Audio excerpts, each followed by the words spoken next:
3 months into the season, the Nationals are 16 games over 500 and lead the East by 4. Tonight, they're in New York, where the second-place Mets intend to close the gap before the break. Rookie Lucas Giolito in his second big league start faces veteran Bartolo Colon. It's the first of 4 from Citi Field.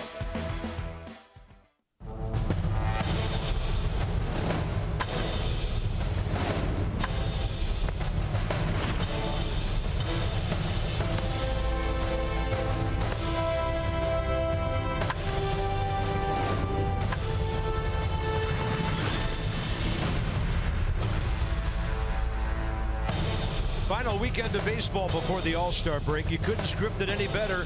It's a 4-game set. The Nats at the Mets. Should be a great weekend. Some Nationals fans always here in New York to watch their guys on the road. So the Nationals able to win yesterday to stay 4 up on New York.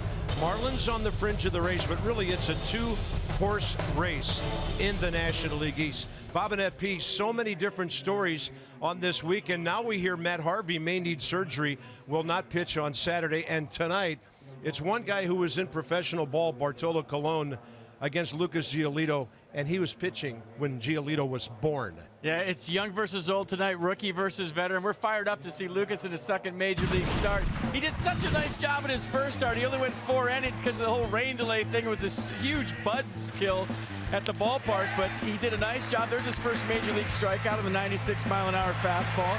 Didn't get the win. We thought he should have. He was the best pitcher that night. So we're excited to see him in his second start today, and we're looking for bigger things from him. He's not scared of the bright lights, trust me.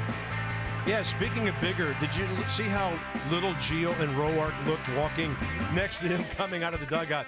The kid is unbelievable in so many different ways. Right now, it's all about the season series between the Nats and the Mets. We've got a tail of the tape and some numbers for you here. The Nats lead the season series. They've won 2 out of 3 here at Citi Field. So overall, it's 6-3. The runs, no contest. The bullpen ERA, no contest. And the Nats have hit well with runners in scoring position. The Mets are hot right now. They've won 8 of their last 9. They've outscored their opponents 46-24 over their last 7 games. They have 18 home runs in their last 7 games. So Lucas Giolito has his work cut out for him, and Daniel Murphy might just be the secret weapon for the Nats tonight. Yeah, the Mets better start getting their former teammate out. In 9 games this year, he's 15 for 35, 4 homers, 11 RBIs, slugging .800 against the Mets.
excited are some of our fans for this series? I want what he's taking. Let's go, Dad! Let's go! All right, Dad. Dad's gone wild here at Citi Field. He must have been at those last 28 games here because the Nats have won 21 of them. They lead the National League, 117 home runs. Cubs have 116. The Mets won behind them. And Bartolo Colon made back-to-back starts against Washington here May 18th at D.C. May 23rd. One was pretty bad. The other one was pretty solid. Yeah, he's a guy, the theme tonight against Bartolo Colon is don't give up. He'll run that sinker back to righties with 2 strikes. He'll throw it right at lefties with 2 strikes. So if you're right-handed or left-handed tonight, do not give up on the fastball with 2 strikes. Danny Espinosa, last 10 games hitting .412. His right-handed numbers on a quantum leap lately. Couple of doubles, 5 homers, 17 RBIs, and 9 runs during that time. He's back in the number 8 spot. Clint Robinson for Ryan Zimmerman tonight. More on that when we give you the Nats lineup against Bartolo Colon.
Masson brought to you by PNC Bank for the Achiever in you.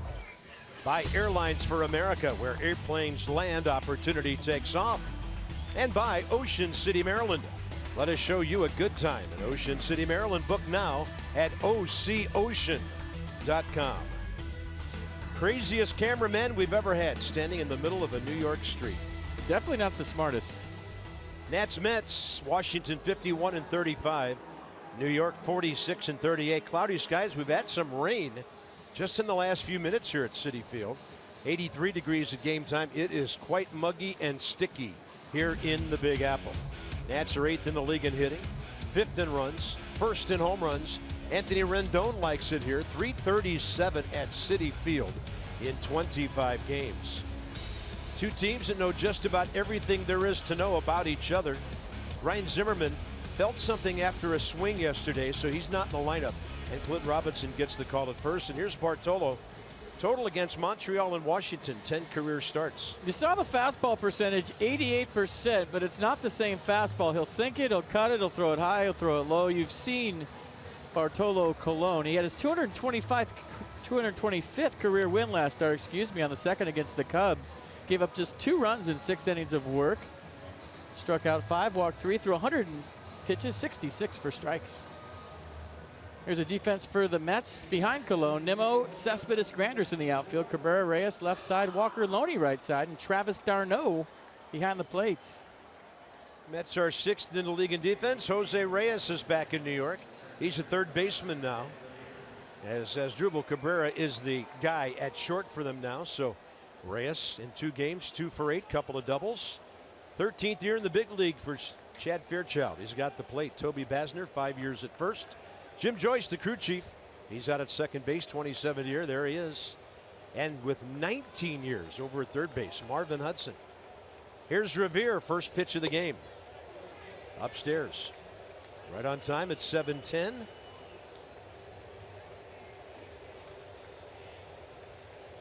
Revere 10 for 32 against the Mets this year. Lifetime 257. And you may have noticed it on the graphic, and this because they had a lot of time in the American League against each other. 8 career hits against Cologne, the most of any Nat.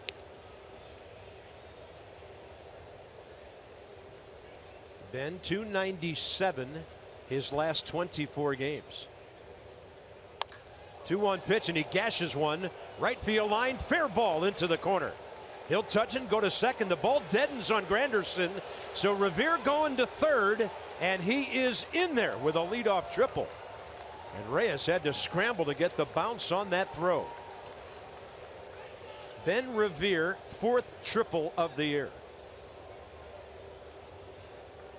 Well, you knew as soon as it went down that corner, it had a chance to be a triple. It was a double off the bat, and with the speed of Ben Revere was how Curtis Granderson played this to determine whether it was going to be a double or a triple. Watch Ben run. There goes the no-hitter. I'm thinking, is it a double for the first knock or a triple? And right here, Ben turns on the Jets. And a leadoff triple for the Nats. And wouldn't it be nice for Lucas Giolito to take the mound with a lead for his first road start ever? Jason Worth may have something to do with that. 6 for 13 against Cologne, so great numbers. 40 RBIs. 88 running back toward him. Up in the zone for a strike. Bartolo's ERA 2.87. 17th start. Leagues are hitting 260 against him.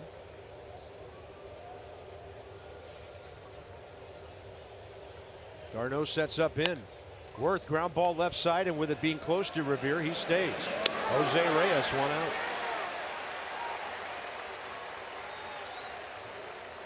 Well, that and Cologne, the only 2 places that Jason Worth couldn't have scored Ben Revere with a ground ball.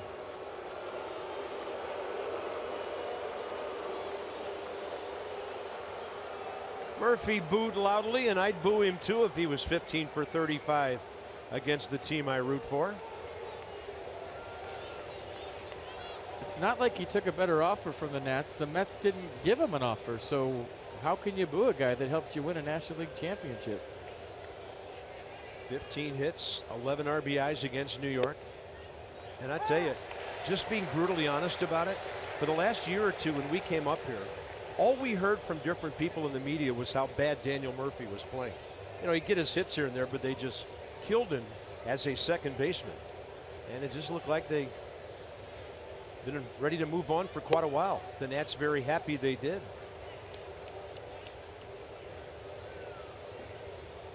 One. Terry Collins watching his former player, who he calls Dan Murphy. 56 runs batted in. Number 10 in the National League.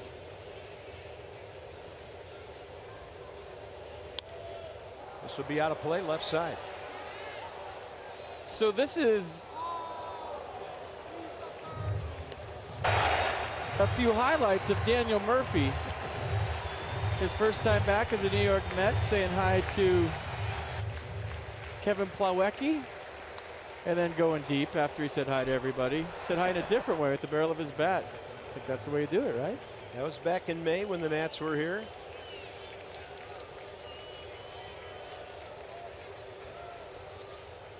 Murphy rips one for a base hit.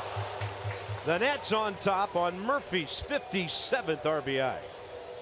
Who but Daniel Murphy to cash in that first run? Those boos are we wish we still had yous, the way I look at it. Front hip sinker, he stays on it. And we wish we still had you. That's what they're saying, I'm telling you. That's it. Jason Giambi told me that people come to cheer. And when they have nothing to cheer for, they boo because they want to make noise. So that's sort of a cheer for Daniel Murphy. That's the way I'm looking at it. It's a stretch, but that's the way I'm looking at it. Here's Harper. He's going to hit one to the right side for Walker and try to beat it out. Can't do it. Turned by Cabrera. But the Nats are on top on a Revere triple and a Murphy single.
Run of the year against his former teammates on hit number 16. Now the Mets are hitting .239, 12th in the league. 3rd in homers, 13th in runs, looking for a spark from Reyes, who's now their leadoff guy. 2 doubles, 2 for 8 in 2 games. Reyes only played 11 games at AA and Single-A for the Mets before they called him up after splitting time between Toronto and Colorado last year. You know these other guys, including Brandon Nimmo, who got his first big league hit for the Mets against the Nats last week. Here's Lucas Giolito's second time around. Yeah, you see the numbers, 4 innings in his first start. Opponents hitting .083. That was 1 hit by Curtis Granderson, I believe. So the fastball the first time averaged 94. Curveball 81, changeup 85. He was 5-3 with a 3.17 and 14 AA starts. 72 strikeouts, 71 innings. And here we go, start number 2 for Lucas Giolito.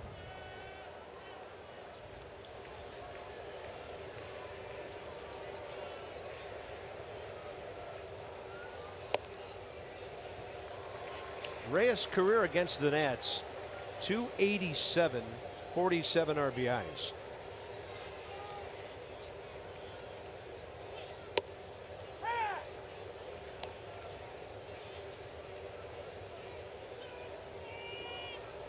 So 8 days in between starts for Lucas, and I think for a power pitcher, that's not the worst thing in the world. Well, Reyes nowhere near that one. 94 with some wicked movement. And the count 1 ball, 2 strikes. Sinker ball guys with a lot of rest, the sinker tends to be flat, it's up. Power pitchers like a few extra days. Breaking ball. Little pop-up center field. Here comes Ben Revere. And on the run, he's got it. Wasn't playing Reyes that deep to begin with, but he had some make-up speed to put to work right there. I swear, Ben Revere always looks like he's going to fall to me. And watch it. I'm going to fall, I'm going to fall, I'm going to fall. Finally going to fall and make the play. Nice play by Ben Revere. Make-up speed is the perfect way to describe that, Carp. And Lucas Giolito, golf clap. Thank you very much. 1 out. Next up, Granderson, who when Giolito started that game led off the ball game with a base hit to left. Then he walked. Only guy to get on twice against Lucas.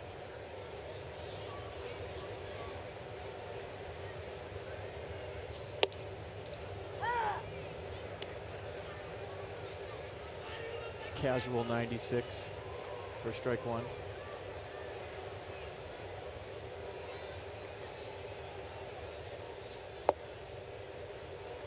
.82 on the hook, down and in. Granderson against the Nats this year, pretty good, 8 for 28. A homer, 2 RBIs. Murphy in right field on the shift. even is the count on a foul ball the other way. There's a defense behind Lucas. Worth, Revere, Harper, the outfield. Espinosa, Rendon, left side. Murphy, Robinson, right side. Wilson, Ramos behind the plate. Clint Robinson getting the start at first base. Ryan Zimmerman a little sore today from what I understand. 2-2 pitch with 1 out. Yeah, Dusty didn't want to tell anybody where Ryan was a little sore. He said it happened after a swing yesterday. Ryan, of course, had a big day with a base hit, a walk, and a 2-run homer. And he says, hey, we'll just take it day by day. If he's okay, he'll be back in there. 2-2 pitch. Just a little bit high. I'll tell you what, I'm sure Lucas has encountered this in the minor leagues, but if you're the home plate umpire, you can't give up on that curveball. That was up, but it's so high and low that you have to stay with it if you're an umpire. It can trick an umpire. I used to see that with Barry Zito in his prime. Barry had one of the best left-handed curveballs I'd ever seen, and umpires would go, oh, that's going to be high, and it would land right in the middle of the strike zone, and they give up on it. Giolito has the same type of curve. Yeah, on top of that, he's 6'6", so that thing really coming from somewhere. 3-2 with 1 out again. Granderson's aboard on a pitch that gets away, down and in.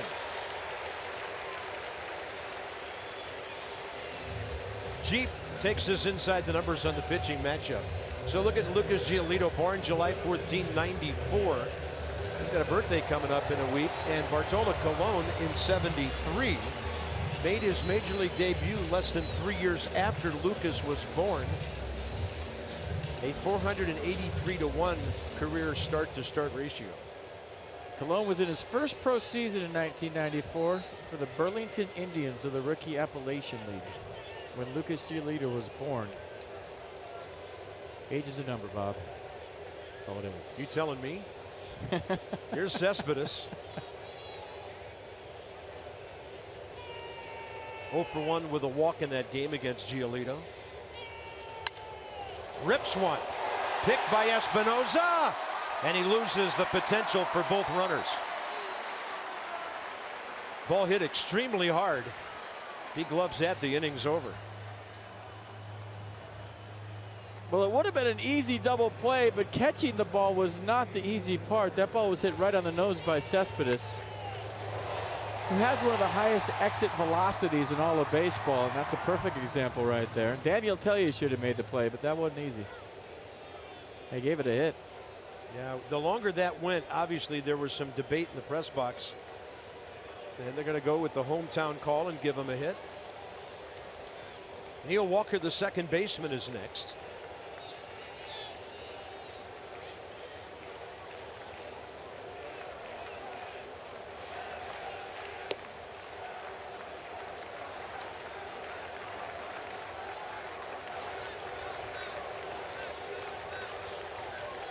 .112 on the hit speed on the Cespedes 1 hopper.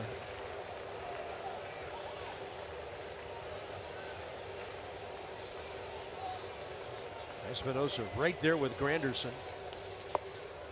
And Giolito misses 2-0.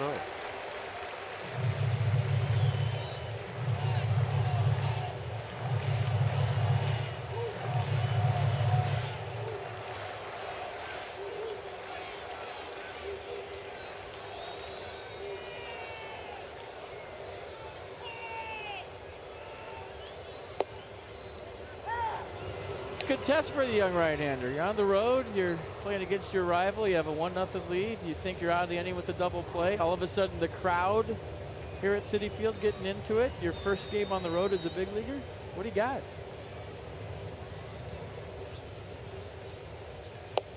How about a changeup? Well, off-speed pitch, a hook, and it served as a changeup because Neil Walker was so far ahead. No, it was a changeup. You're right the first time. 2-1 changeup right down the middle, 86. So nerves of steel. Throwing a 2-1 changeup to Neil Walker. He had no idea. Neither did I. That was a great pitch. 2-2.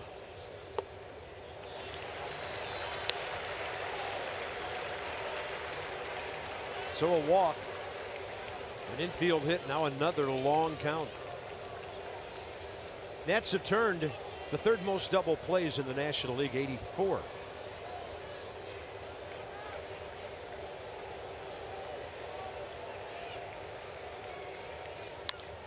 Bouncer, slow roller. Clint Robinson will just take the shore out. Runners move up to second and third for James Loney. So Lucas Slip tried to get over there, and Clint Robinson had every intention of flipping it to Giolito. Watch. Little stumble. And Robinson goes, oh, I better take it myself. So now second and third, 2 outs. Big pitch through the fastball for a strike, 3-2. Maybe a little overamped. That's okay.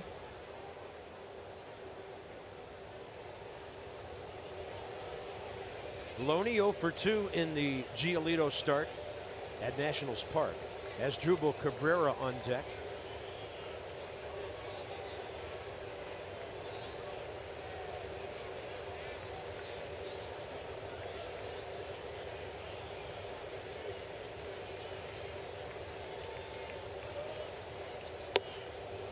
No catching up with that up there.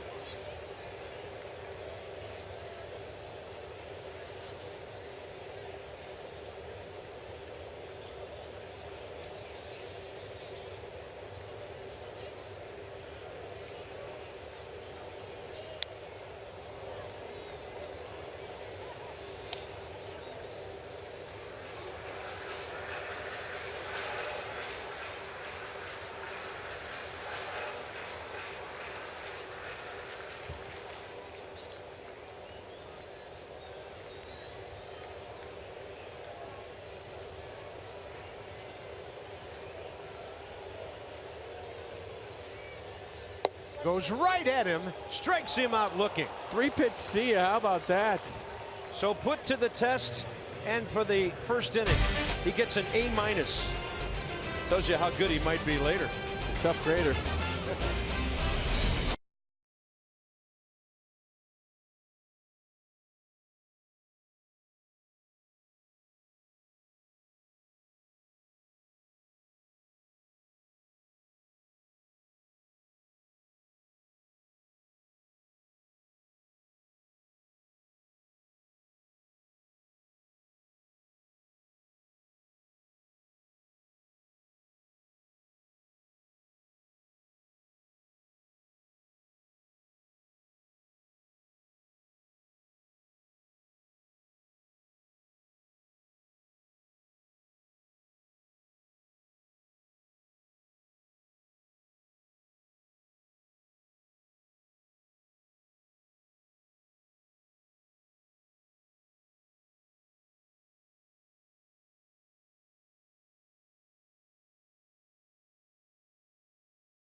Bottom of the first.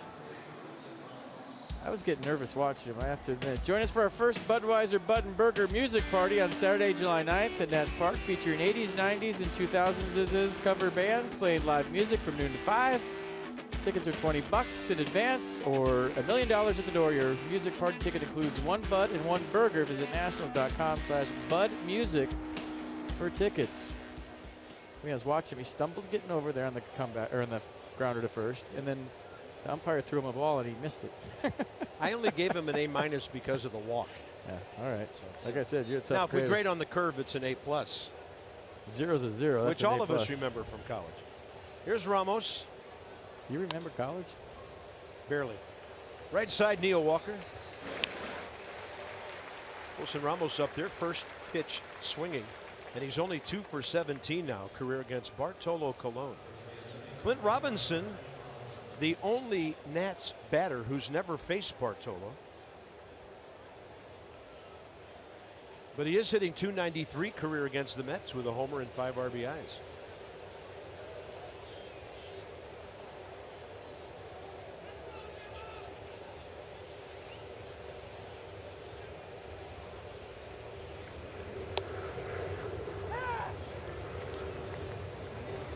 Asdrubal Cabrera stays home on the left side. And now he retreats after strike one, thinking Robinson won't bunt now. Jose Reyes up the middle from third base, and now it's 0-2. Stay on that fastball that starts right at you. You almost have to expect it's coming. Oh, he's going outside. Didn't get it outside. Ball pretty well hit. And right there is Cespedes, 2 outs. When the Nats win and score 7 or more, you get 50% off. Regular menu price online orders at papajohns.com. Enter promo code NATS50. Better ingredients, that's 50. Better pizza, Papa John's, official pizza of your Washington Nationals, and that's valid at participating DMV, and that's Northern Virginia, Papa John's. Anthony Rendon 11 for 32 against the Mets this year. And over the last 3 weeks, hitting over 340. Likes this ballpark, as we graphicked for you early in the ball game with our game notes. 6 for 19 against Bartolo.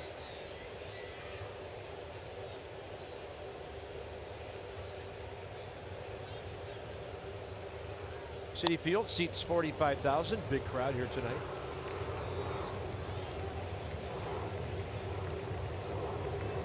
Even though when Cologne faced the Nats here at Citi Field on May 18th, he walked 5. He's a strike thrower. That was just a blip on the radar screen, in my opinion. He's a guy you go up there and hack. 88% fastball. Pick a zone, don't pick a pitch. And if it's in that zone, let it rip. 0-2, and Anthony does. He just dropped one over the head of Reyes. He'll make a big turn here. Nimmo gets a hold of it, and the Nats have their 3rd hit. Certain guys you have to sit on a pitch. A guy that throws 88% fastball, sit on a zone. You know you're going to get a fastball the majority of the at-bat. So where are you looking? Am I looking outside? Am I looking inside? Am I looking high or low tonight? But stay in that zone. If you start trying to guess where he's going with it, you play right into his hand. Bartolo now against Danny Espinosa. Danny 1 for 8 career against the right-hander. Giolito on deck, top of the 2nd.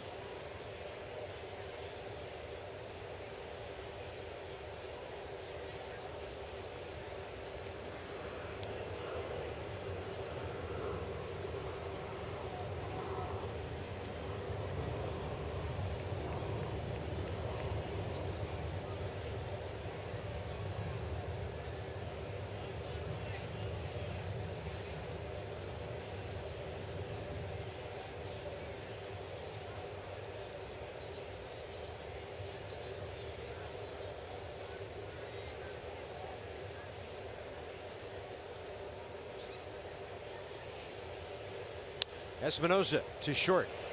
To his right, Cabrera. That's it for the Nats in the 2nd, and Giolito will have to lead off in the 3rd. So it's 1-0 after an inning and a half. First of 4 here.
Inning. Check out Lucas Giolito's first inning, first start on the road. Barely had a start at home, for goodness sakes. He only went 4 innings because of the rain delay. So you're thinking, okay, control your nerves, control your nerves.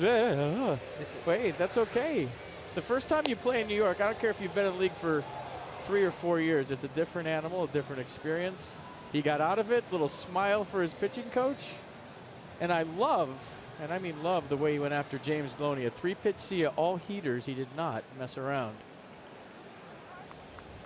22 pitches, 14 strikes in that first inning. Cabrera, Nimmo, and Darno for the Mets, 6, 7, 8.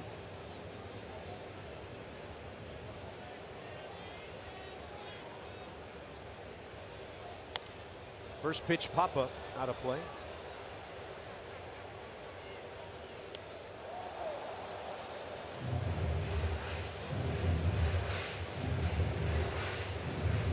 Asdrubal having a solid season for the Mets at 262. He's 9 for 31 career against the Nationals. Batting .250 left-handed this year.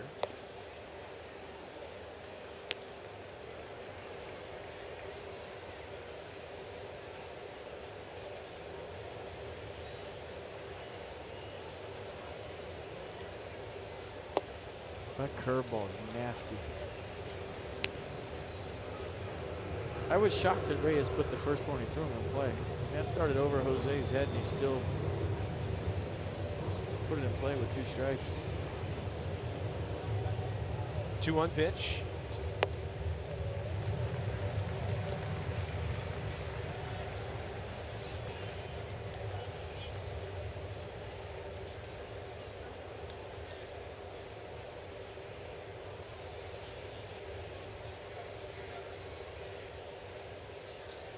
And he misses upstairs.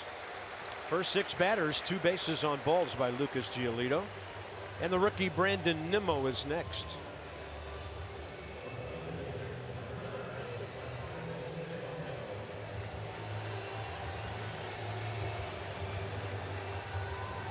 Well, you remember his first start. I'm trying to remember who he walked on a 3-0 pitch, and then he went into the stretch, and it simplified his mechanics, and all of a sudden he relocked because, you know, he's 6'6". There's a lot of moving parts that are hard to repeat. And I likened pitching out of the stretch to a 2-strike approach where you spread out and choke up. We'll see how he does here out of the stretch. Might that have been against Cespedes, because then he got a routine fly ball and a double play in the 4th inning. Cespedes, the leadoff hitter there. Yeah. Last Tuesday.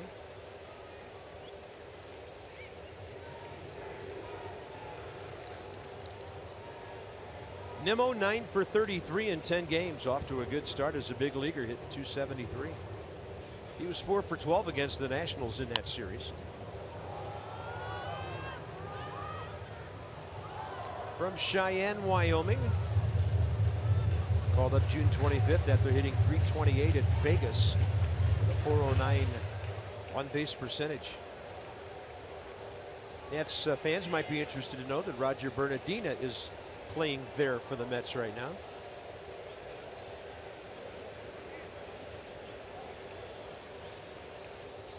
.02 and it's upstairs. Inside the Numbers brought to you by Jeep.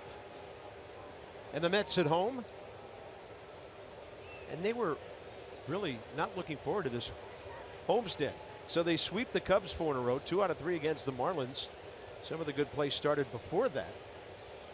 Their offense has come alive. That's a little bit outside. 2-2.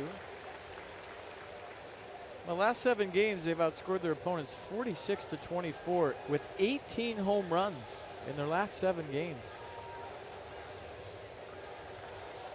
Yeah, they're 13th in runs. So they live with the homer offensively as a rule.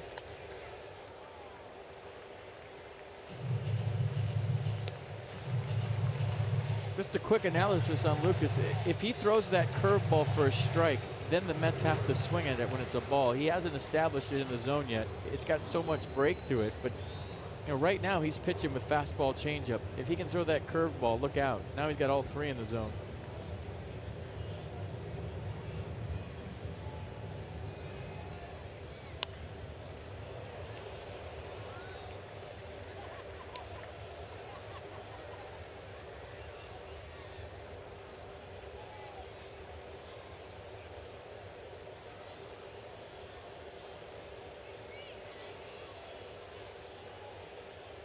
Working up a good sweat on a muggy night in New York.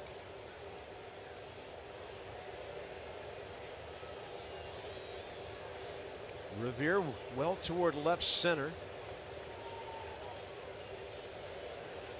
And a 2-2 pitch. Giolito continues to work him away. Last 2 foul balls over there. If I'm not mistaken, all fastballs didn't Nimmo. Just hold that bat.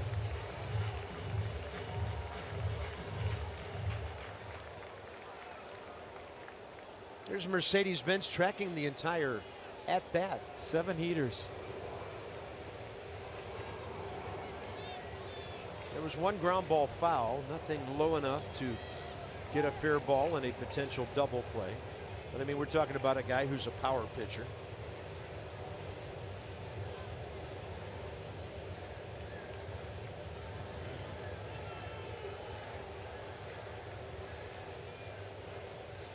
Two. That was a breaking ball. Espinosa to a knee. Murphy not time enough to turn it. But the second ground ball out by Lucas. First out here, second inning. What do you got on the slide right here, ladies and gentlemen? Anybody? Murphy looking into the dugout. I forget to look sometimes, I have to be honest.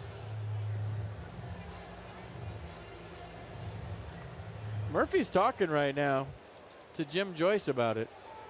Jim Joyce is walking around out there, turning to Murphy. Going to set up now in his regular position.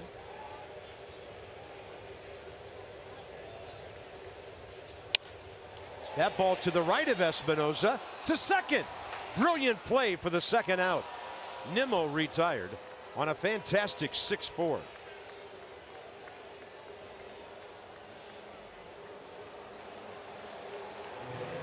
The range of Danny Espinosa. Darno hits it on the nose, stretched out, going into left field, the bullet right on the money.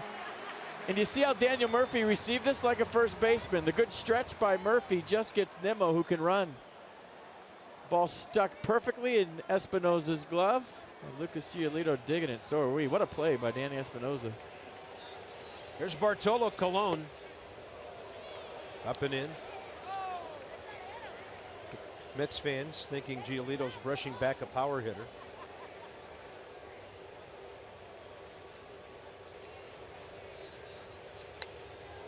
Pretty good hack. I'm cheering if I'm a Mets fan on that swing. He aired it out, baby. Watch this swing by Babe Cologne. Trying to go deep. He might get Uncle Charlie after that one. Let's see. First career home run this year, and they're still going crazy about it. To right field.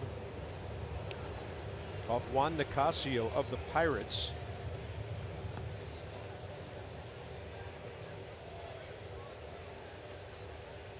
Pardon me, San Diego. That was a swing and a miss there.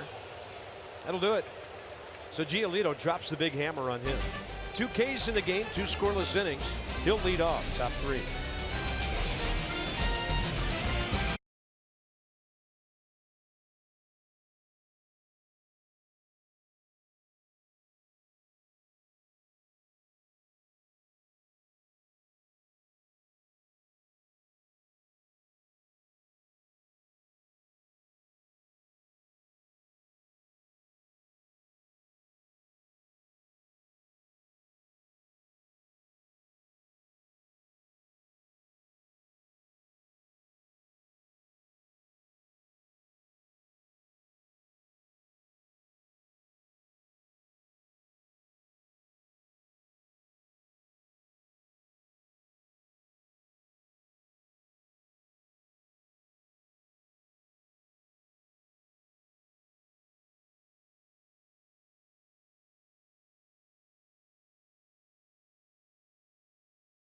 Good play. Do a good one, Dan.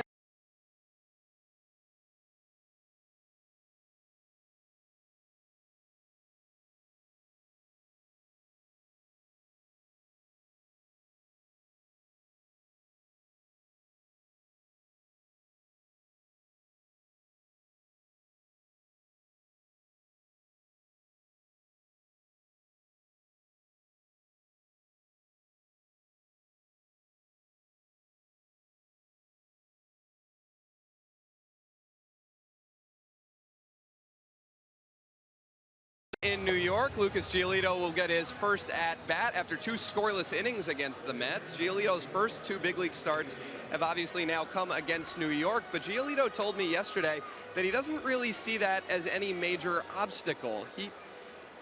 He spent part of last season in Single A in the Carolina League, which only has 8 teams, and 4 of his 13 starts there came against the Frederick Keys. Giolito said that he realized in those matchups that Keys hitters learned how his stuff plays, but he also took away that he was able to learn hitters' weaknesses and attack that. And he also took away that if you execute your pitch, you'll have success. Now, obviously, the Frederick Keys are not the New York Mets. That's not an apples-to-apples comparison. But Giolito does feel he's gained some valuable experience when it comes to how to approach the same team in a short window as he is in these 2 starts against the Mets. That's Dan with our Coons.com sideline report. Over 2 million vehicles sold and counting. What Dan didn't say that in his contract, he can only pitch against the Mets the rest of his career. Well, it's going to be a tough way to go if this guy only makes 6 starts a season. Well, he pitched against him in spring training. That was his one time on the mound in the big league camp as a starter in Port St. Lucie. And then obviously at Nats Park and out here today. 2-0 to Giolito. Homer. Sorry, that was my inside voice. His only big league at bat was a ground ball to the right side.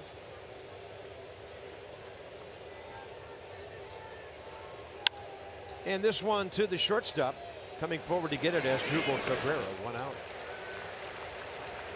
First time through the order.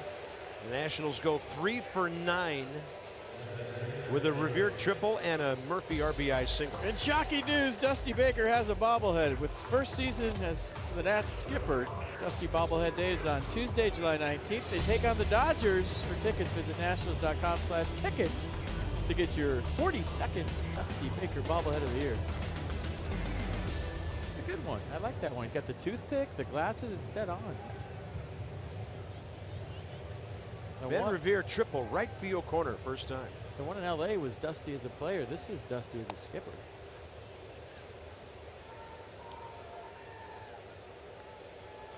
So does Ben see anything to pull this time? First pitch was away. Second pitch was away. I'm going to say based on the first 2 pitches, no. He's got a chance to hit that 5.5 hole we always talk about. And you see Cabrera playing him up the middle.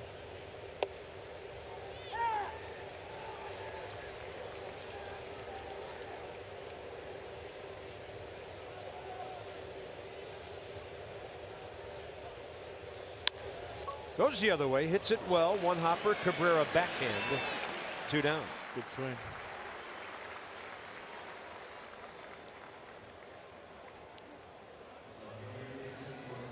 Bartolo Colon jammed Jason Worth into a ground ball to third first time up. That was with Revere staying at third. And then the Nats were rewarded when Murphy drove him in with a base hit to the right side.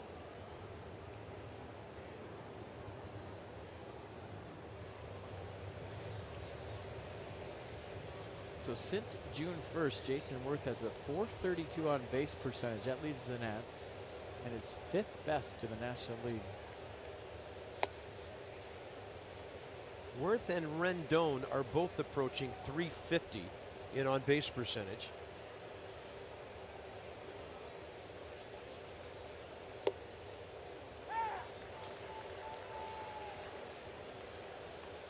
There he is, RBI number 57, first time up.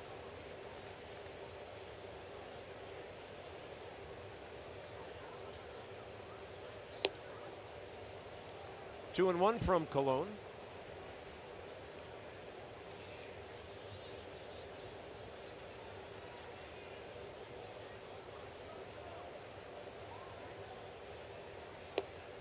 Right on the edge.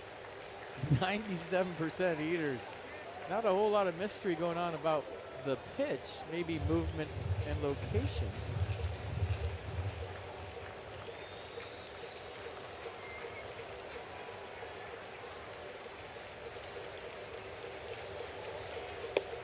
That's going to run back and strike out Worth looking. Jason knew it. And that's it for the Nats. Cologne's first strikeout comes as the final out, third inning.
Pretty darn good yesterday, all the way around. Tanner Roark, baseball player. He's going to hustle down the line like he always does and beat out an infield single. Safe. And have a little help from his friends, working fast, getting some grounders. Made the adjustment. Remember, there's a lot of fly balls and line drives early. He lowered his sights, started throwing the ball down in the zone, and ended up going 7 innings, giving up just 4 runs on 7 hits. And getting himself his 8th win of the season. 6 strikeouts, 1 walk. Nice day for Tanner Roark. We love when he pitches. All 4 of the runs and 5 of the 7 hits came in 1 inning. And 2 double play balls. He is the most dependable guy to start a game right now.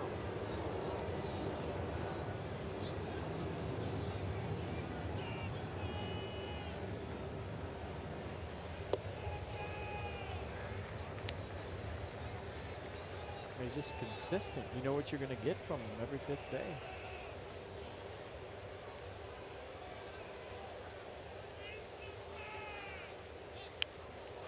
Ball popped up. Ramos will cover it. Jose Reyes trying to bunt his way aboard. The way Wilson flipped that to Anthony Rendon. Do you remember in April of last year when guys had to complete the play before it was a catch? That wouldn't have been a catch. Good hustle by Ramos. Jose Reyes bunted this ball a little too hard. Buffalo's got it. I'm good. You can have it. Hot potato.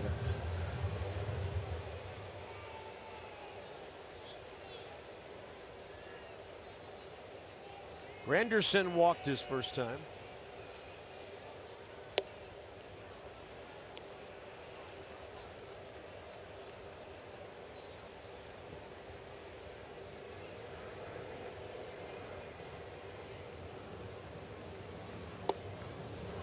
And Giolito working quickly here. 2 balls, no strikes. Cespedes on deck. 1 out, 3rd inning, 1-0 Nats. On the Murphy base hit.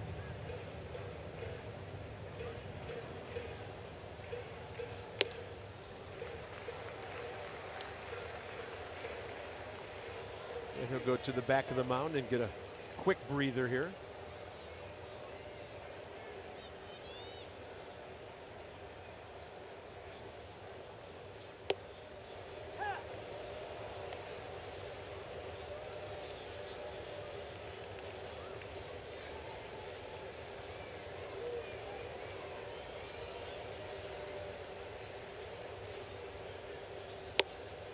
Granderson walks again.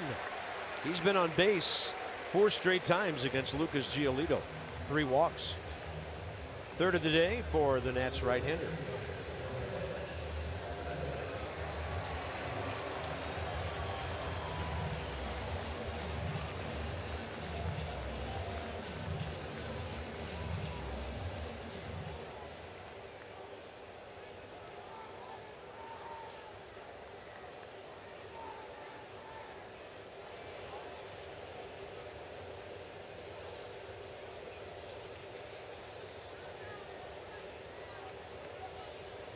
Cespedes, hot shot. I mean, hot to Espinosa. First time up, and that's a strike. I'm telling you, Lucas out of the stretch has been money so far. He's down in the zone. He's getting the ball out in front. His release point is different.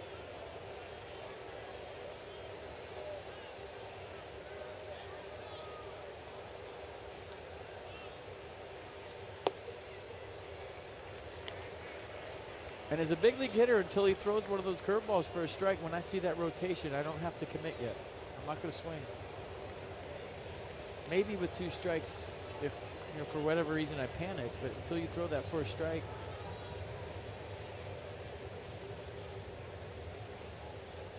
1-1 pitch.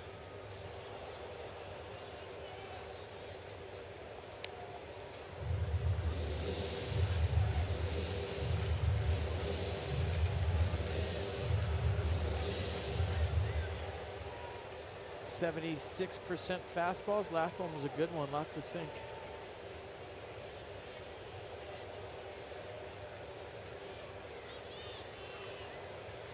Cespedes has grounded into 6 double plays.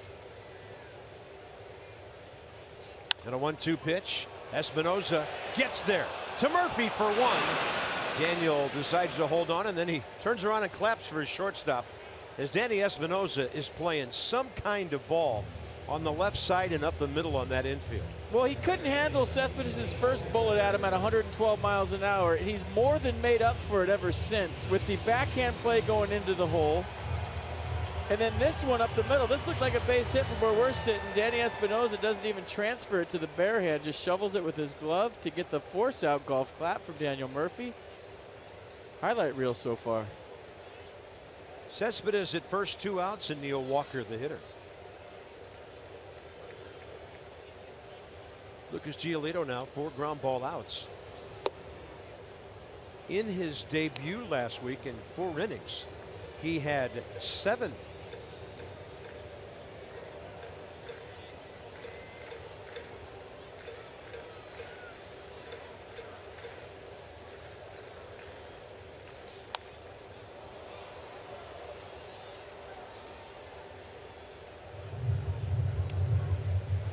You know, things are working out well for Ian Desmond. He's an all-star center fielder.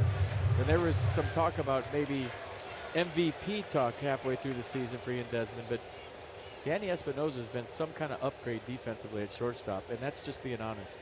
Yeah. The numbers bear that out, the range, the plays. He's been amazing. The eye test, everything.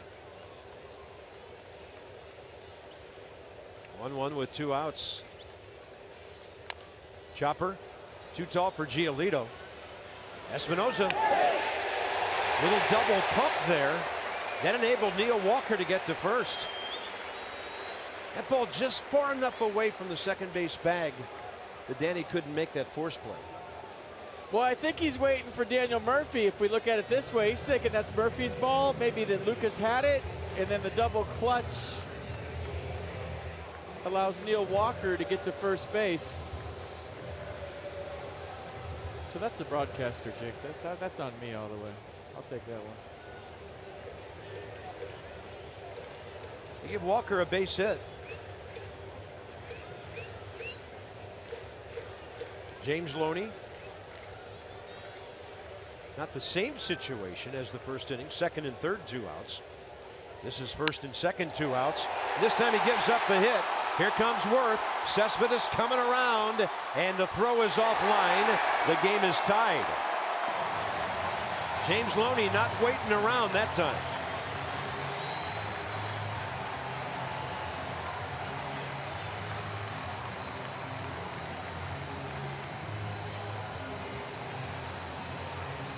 A pretty good piece of hitting right here. Got the sinker down the way, just goes with it. You're wondering, is Jason Worth got a chance to throw out Cespedes? And maybe if it was a little more toward the line, they'd have a chance. Worth coming in hard, pretty good throw, but Cespedes can really run. So game tied at 1. Yeah, 1 out walk, a 2 out infield hit, and then that's the first clean single for the Mets tonight. Loney, 16th RBI in 35 games.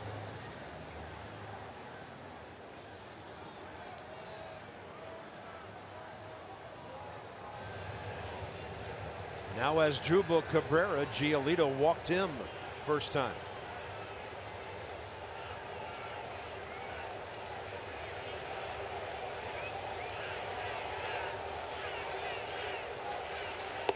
Fastball in there.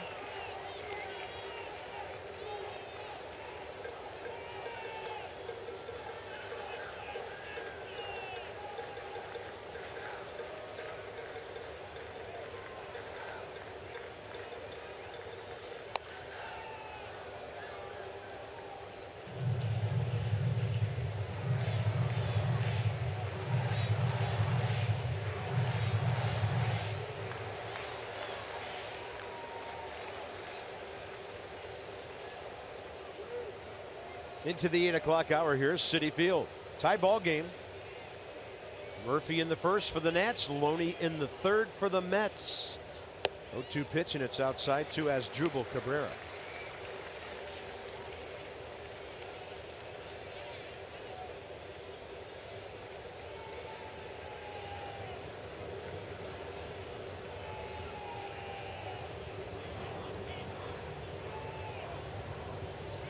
Swing and a miss. So Giolito gives up his first run as a big league pitcher, blows away Cabrera, and into the middle innings. Murphy, Harper, and Ramos coming up. It's 1-1 in New York.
Citi Field. Daniel Murphy's offensive numbers have been strong all season long, but as FP guessed the other day, Murphy's performed even better against NL East competition than he has against teams outside the division. His batting average and OPS significantly higher against NL East teams, and that's even more so the case against his former team, the Mets. Murphy now hitting .444 with 4 homers in 9+ games against them. Dusty noting today, the more you see a team, the more familiar you are with their pitchers, and teammates and coaches love talking about Murphy's level of preparation. Given his cerebral nature and how prepared Murphy is and how long he's been in this division as well, those numbers probably shouldn't be too surprising, guys. Thank you, Dan. He is the master of prep, no doubt about it. And a line drive, and only the shift gets him. With Neil Walker, the man who replaced him at second base, out in short right field. Well, there's a lot of guys that can do prep and know how a team's going to work them, but being able to do something about it takes a whole heck of a lot of talent, and that's what Daniel Murphy has. He's a pure hitter, has tremendous hand-eye coordination, and add fearless to that because he stands right on top of the plate and dares you to come in. Here's Bryce Harper, 4.63 double play ball early in his first at bat.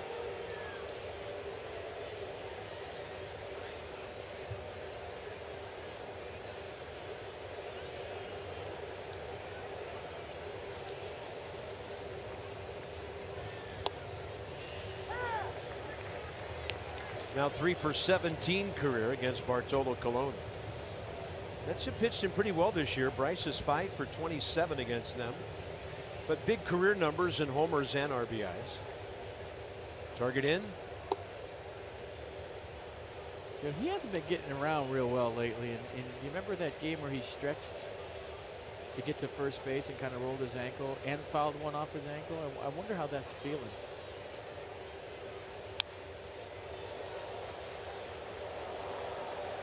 So the home run yesterday, one of the prettier swings of the year from Bryce. Number 18, he said, Danny, I got to catch you. No way I can let you run away with this thing. Goes the other way, rolls the wrist. Great balance throughout the swing. Really drove it that way. It's always nice to get your helmet taken off by Jose Lobaton. Harper started, looked like he stopped. Marvin Hudson says he did.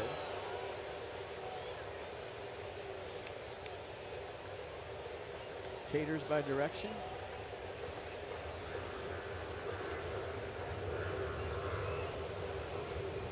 Target away. Harper to center. Going back Cespedes. And see you later. Just to the left of the Big Apple. The Nats are back on top. Bryce takes the team lead with 19.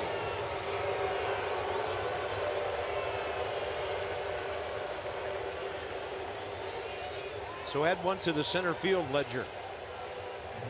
Ball struck. 19th home run of the year. They should have like a worm come out of the apple when a visiting team hits one up there.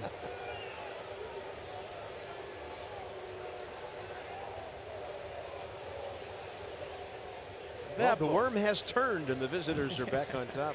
Ball struck. There's Wilson Ramos. Give me some hit speed and distance on that one.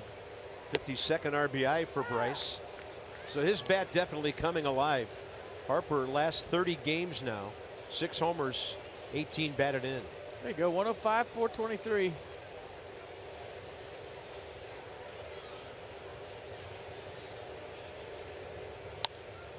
Ramos looking the other way, out of play right side. Check this out. Bryce to the Mets fans once he crosses home plate. First of all, there's the tater. Oh, cured. No signs of a worm. Quiet, please. Bryce is playing through. 0-2 with 1 out. Ramos drills one foul. So I have a question for you. He's not in the home run derby this year. Says, you know, something that doesn't interest him maybe ever. Rob. He almost has to be in it in 2018, doesn't he? Doesn't he? I would hope so. I think Bryce would do that for our fans. Just guessing. I mean, it's ways off, but. Busted bat. Ramos needed that one to hit the bag. It missed it, and Reyes throws him out. 2 down. You know, the way you called that and the way Wilson's season is going, I was up here thinking that's going to hit the bag. I was. He's had that happen a few times. Clint Robinson hit the ball well, lined out to Cespedes first time. So the Nationals have now hit 118 home runs in 87 games.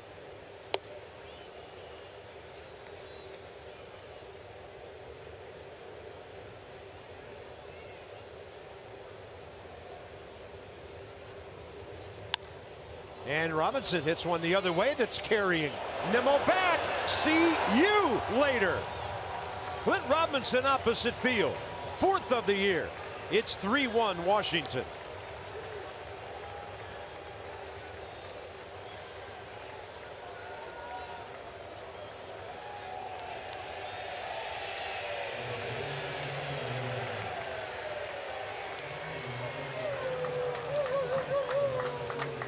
Get your helmet taken off for that one, big boy. Nicely done.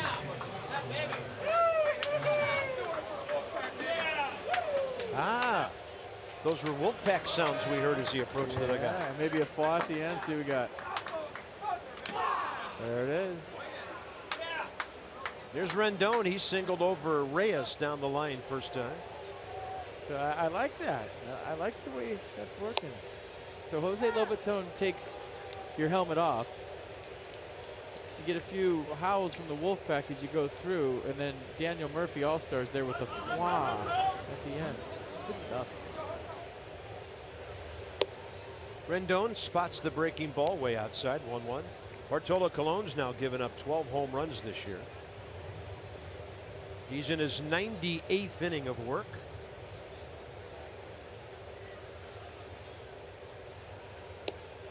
So the Nats grab a tie game and just go boom boom with Harper and Robinson to take the lead again. Well, what you're seeing here is second time around commitment to a zone and not trying to cover the inside fastball, the outside fastball, but just staying with your plan. And if your game plan as a lefty facing Bartolo Colon is, hey, I'm looking for something away, and he throws 3 in the first time, don't change your game plan, because now you're falling right into his trap. Stay with your game plan away. That's what Clint Robinson did. First time up, he hit the ball to center field, and that time up he drove it the other way. So stick with your game plan. Same way with Bryce. Nicely done.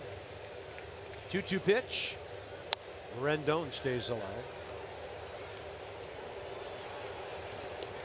Jeff Kent taught me that in San Francisco. I would always flip-flop. If you busted me in the first time, I'm looking in second time, and you throw it away and I'd be out 0 for 2. He would say, hey, don't let a pitcher fool you into changing your game plan. You stick with it, because eventually he's going to throw one where you're looking.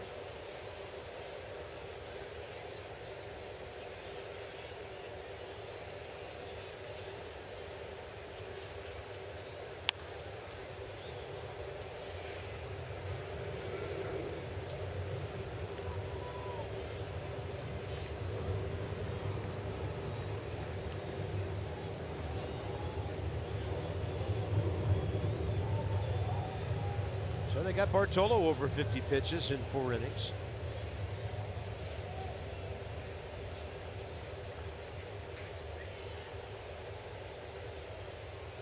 Two to Rendon, who likes this yard. And he goes high in the air to left.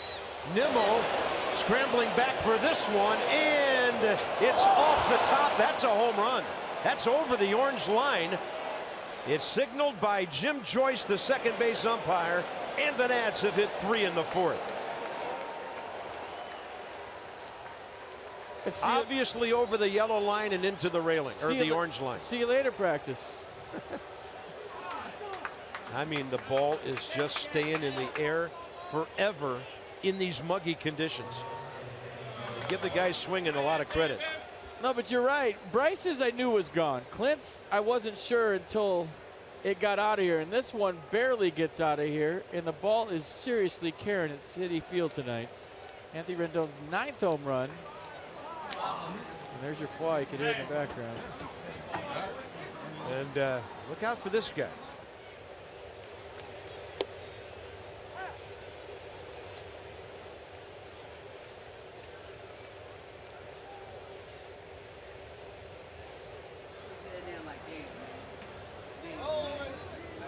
Now the Nats have 120 home runs. Is that good?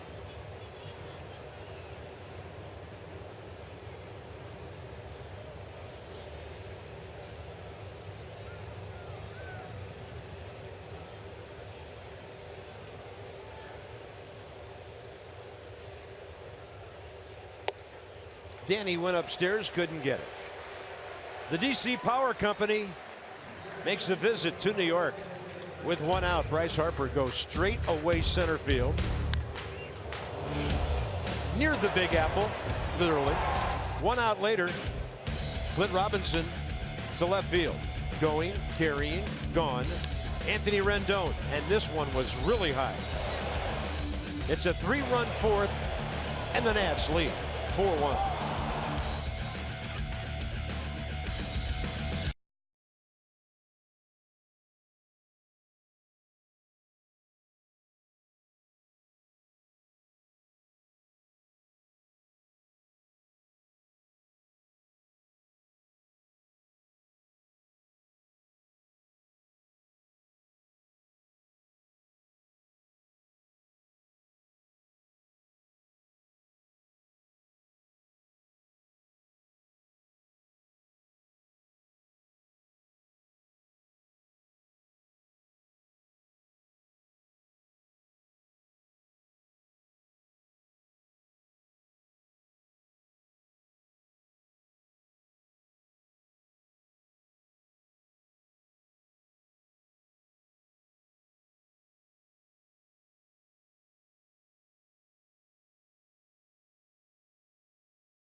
The RAV4 Hybrid, all-wheel drive, four-wheel drive maybe, and unexpected performance. Visit buyatoyota.com tonight. So with Toyota, it's all about the fours. The Nats came up 1 homer short, but how about 3 in 1 inning? And it's a 4-1 game just like that in New York. Lucas Giolito, 60 pitches, 37 strikes, back to work.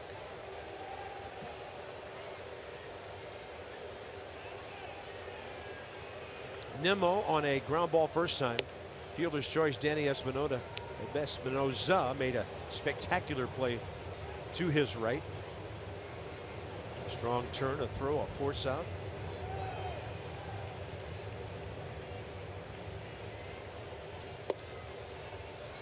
Now important for Lucas to come out and reestablish that strike zone. Been money out of the stretch. Just got to figure out that whole windup thing.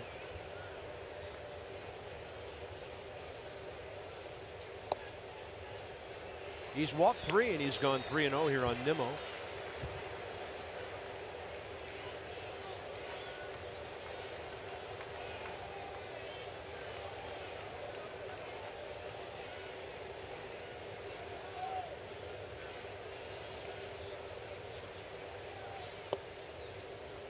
So when David Wright retires and Brandon Nimmo's having a fantastic career here in New York for the Mets, will they make him the captain? Captain Nimmo. I think they almost have to.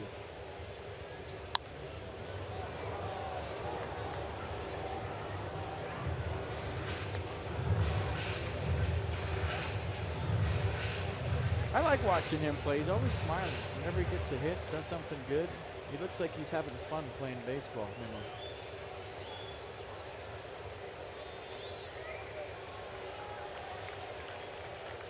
Three-two pitch. Giolito battles back from 3-0, and that's strikeout number 4.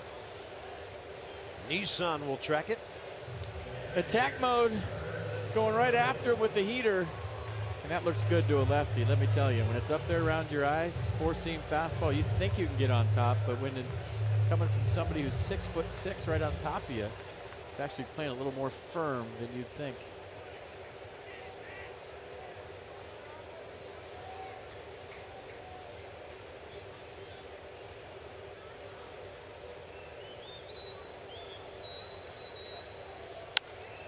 This ball hammered to center by d'Arnaud, and it's gone.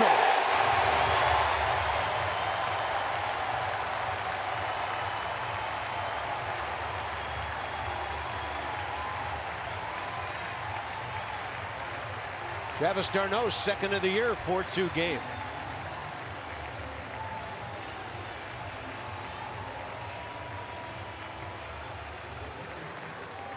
Not expecting Travis d'Arnaud to go deep. He does have pop. We've seen it in the past, but he gets all this one. 93, sitting on it, obviously. The bat flip, he knew he got it. And a night here at Citi Field where the ball is absolutely flying, you knew this one had a pretty good chance. Wow. Strike one to Bartolo Colon. You throw hard, you throw strikes, you're going to give up home runs. That's how it goes. That's on the edge. 0-2. Colon struck out swinging first time.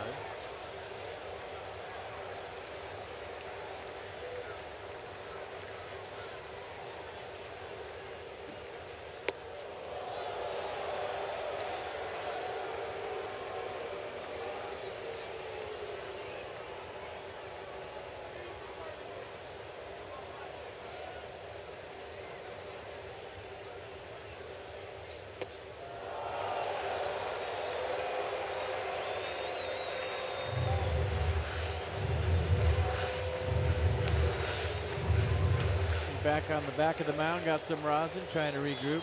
Mechanics maybe just a hair out of whack right there on the last 2 pitches. You could kind of see him speeding up at the end. 3-2.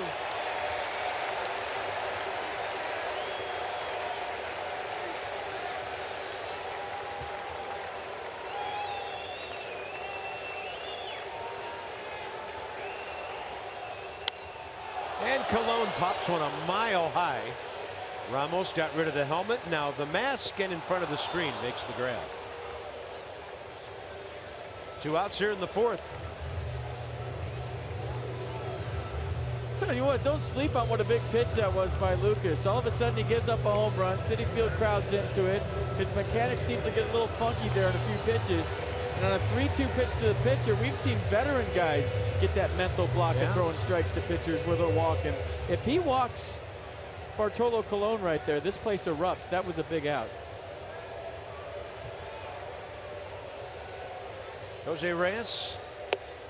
Fly ball to short center. Great play by Revere in the 1st. Tried to bunt, popped up foul to Ramos in the 3rd.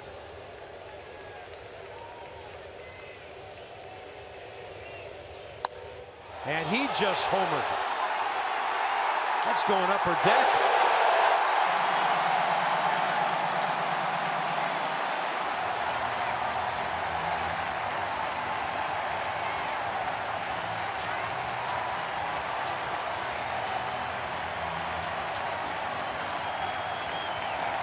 Jose Reyes, 119th career home run.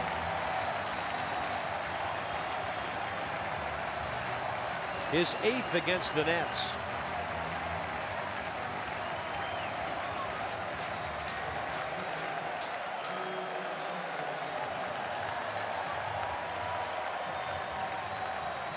Might have been a changeup to Reyes. See where the location was. I think it was right down the heart. And he just caught that changeup out in front of 84. So sped him up with the off speed. And I did not know Jose Reyes had that kind of pop.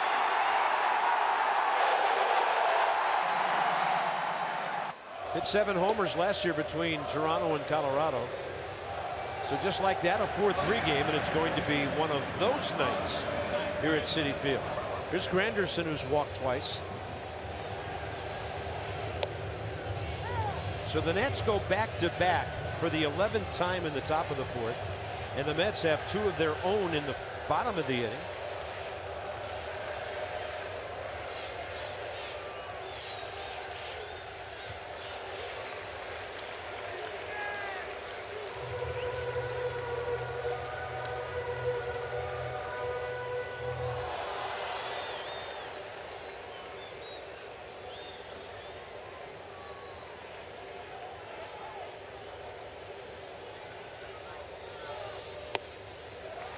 Three and one.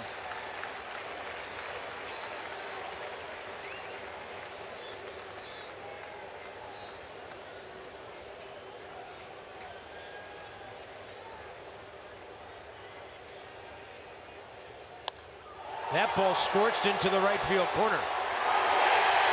Tyne Run's going to be in scoring position with 2 outs.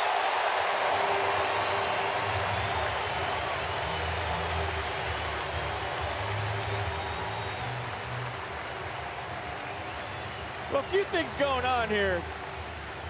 Number one, command out of the windup for Lucas has been shaky at times tonight. Out of the stretch, he's been fine. So when you're 6'6", there's a lot of moving parts, repeatable mechanics, a big thing, something you get better at with age. Number two, if I'm not throwing my curveball for strikes, these are big league hitters. They can hit a bullet, an F-16, a missile, whatever, if they know it's coming. So the fact that this curveball hasn't been thrown for a strike by Lucas tonight, big. You see, second time, third time around, these guys are sitting dead red. Reyes caught a changeup that looked just like a fastball out front. So he was sitting fastball. They're all sitting fastball. And basically right now, Lucas is pitching with 1 pitch. So this is all guts right now by Giolito. And that's the first curveball he's thrown for a strike early in the count. And that was huge. Yeah, didn't get the call. That was a good looking pitch. If it missed just inside. Bullpen just now stretching. Nobody throwing. It's Sammy Solis, Matt Belisle moving around. Giolito due to lead off, top of the 5th inning, and now we've had a balk, and Granderson goes to 3rd. 2 outs, not a big deal. But the crowd's into it. You're a kid, you're on the road. I mean, he's feeling it, trust me. I've been out there in situations like this. And New York's a whole different ball game. These fans are seriously into it.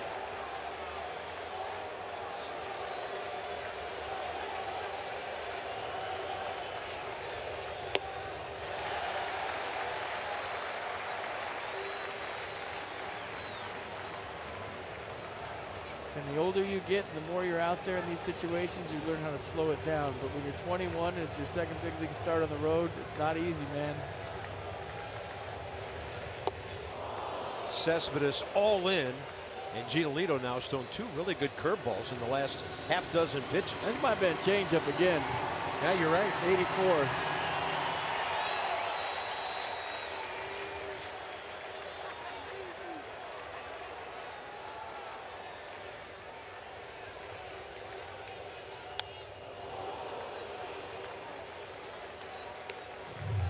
Two of the best home run hitting teams in baseball putting on a show tonight. Lucas Giolito needs an out to keep the Nats on top and get this into the 5th inning. And get a win.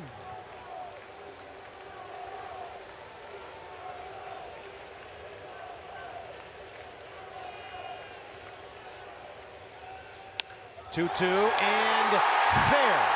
Tie game. Cespedes to second. 4 extra base hits in the inning.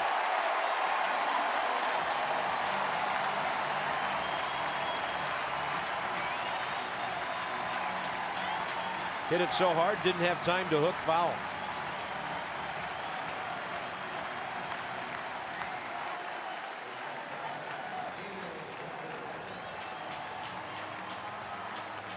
Now Neil Walker. Good trip by Danny. He's telling him, we're going to score you some more runs. Leave this guy at second base. You're all right. Bartolo Colon ain't holding us to 4 tonight. So I know it's loud. I know things are going real fast. Get us back in that dugout. We're going to win this game. That's the kind of things you say when you go to the mound when you have a young pitcher out there. Now Oliver Perez throwing. Loney on deck, a left-handed batter. Walker, the lefty, in there. 1 for 2 with an infield hit out of play left side. 4-6-0 Nats, 4-7-0 Mets. He's real fidgety out there. He's rubbing the dirt with his cleats real fast. He's getting the ball back and walking around the mound fast. He's telling somebody who's seen a lot of games that he's feeling it, which, hey, I'm just pointing it out, and it's perfectly human. Trust me. But he's feeling it.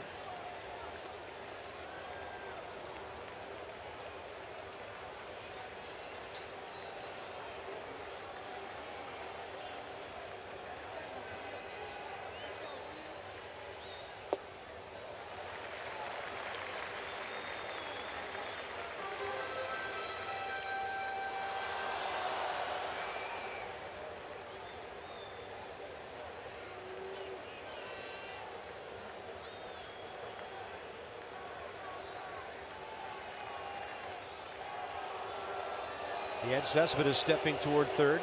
Nobody covering.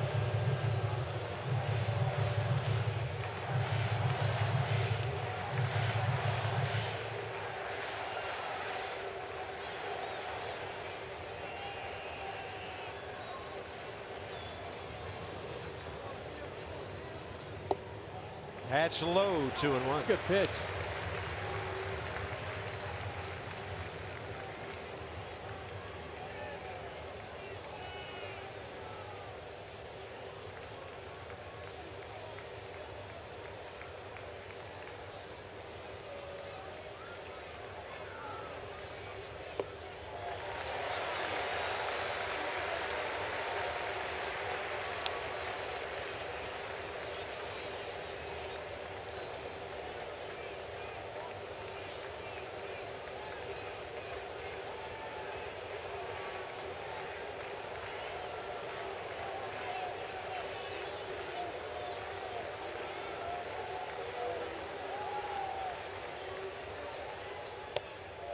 And he walks Neil Walker. How long will Dusty stay with him?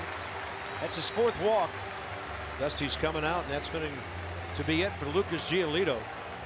He had 2 bouts, 1 run in, bases empty in this inning. Homer, double, walk, and that'll be it for him in his 2nd big league start. No, nothing to hang his head about. He ran into a buzzsaw tonight. This team has scored 46 runs in the last 7 games, 18 homers, and they knew what was coming. They hit his fastball. There'll be better days for Lucas and a lot more starts. To the bullpen for the rest of this one for the Nats. Still a tie game.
Fourth inning.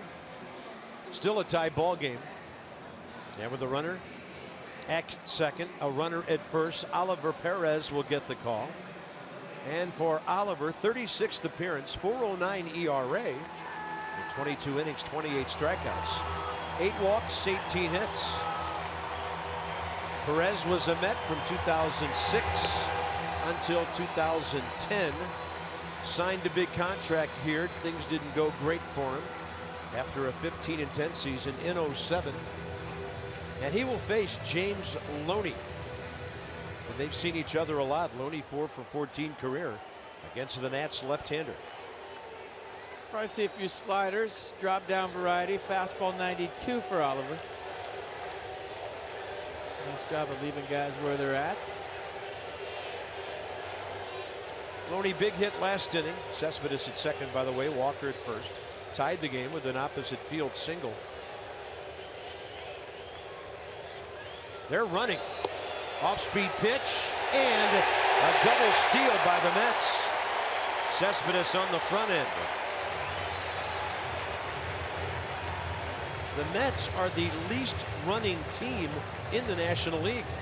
Only 16 steals coming in.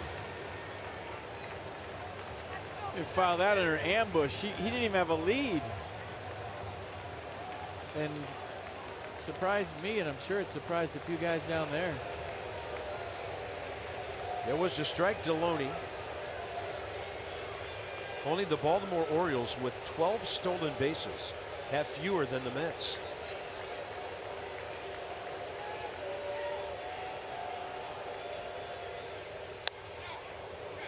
Front door breaking ball, and Loney way out ahead. Orioles don't have to steal, they just trot. This is all like in early work home run trot practice today.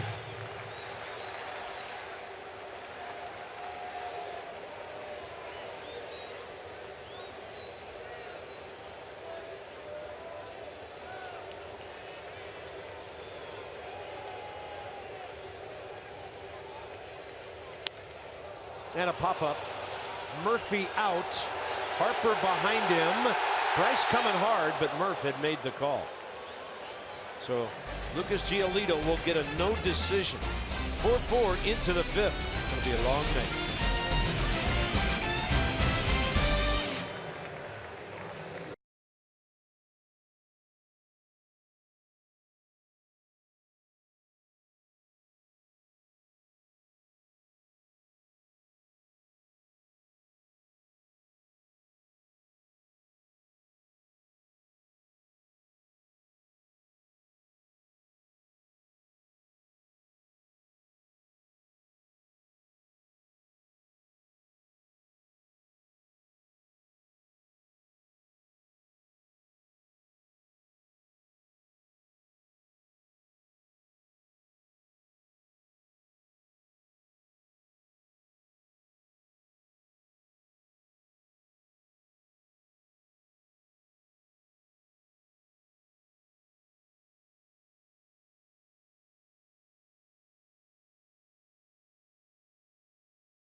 Let's go back to the fourth inning. Bryce Harper going way back. His 19th home run of the year. How about a hair flip? Thank you. Clint Robinson, he's going the other way, way back. His 4th of the year. How about a hair flip? Yeah, that's okay. We like that too. And then Anthony Rendon, he's got lots of hair, and now he's got 9 home runs. Jim Joyce, arm getting tired tonight, making that signal. Oliver Perez batting 0 for 1 this year. 158 career hitter with 15 RBIs.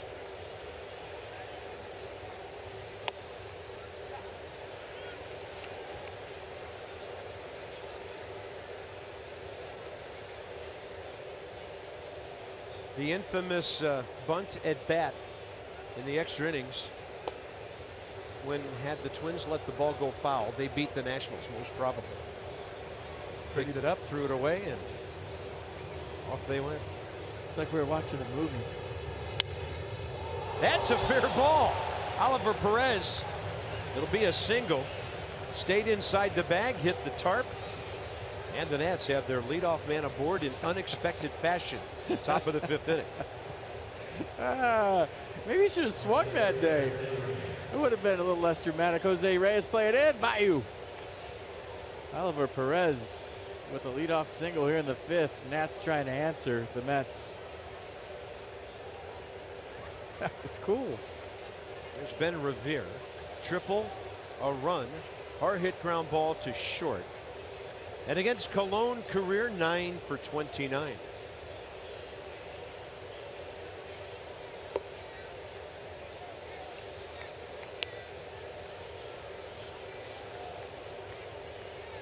Nats got 1, Mets got 1.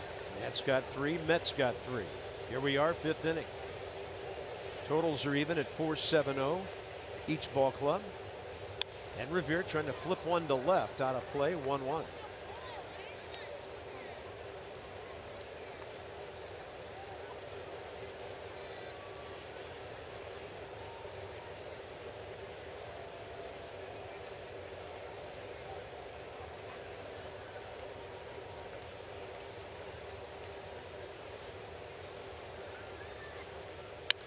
Base hit Revere.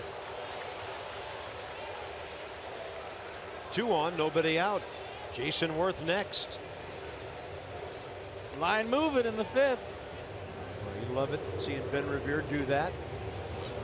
3 good at bats tonight for Ben. Hit a bullet to short last time up, single or triple, excuse me, to right field his first time up. A single plus 2 bases. I think we got ourselves a good old-fashioned slugfest.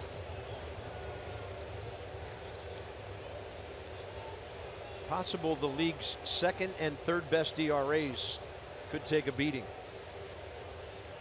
Worth 0 for 2, ground ball to 3rd. And then Cologne got him on a swing back fastball to the outside edge last time up.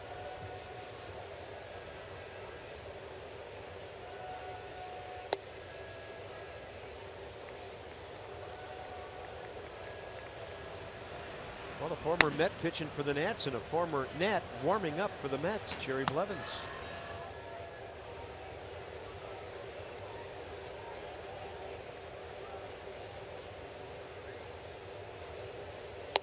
There's that runner right back into the zone, 1-1. Jason Worth, 53 career RBIs against New York pitching. 9 hits this year.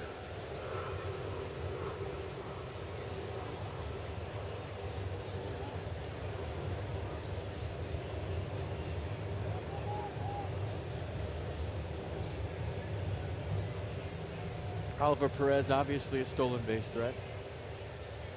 Inside move, very effective. Got to keep him close.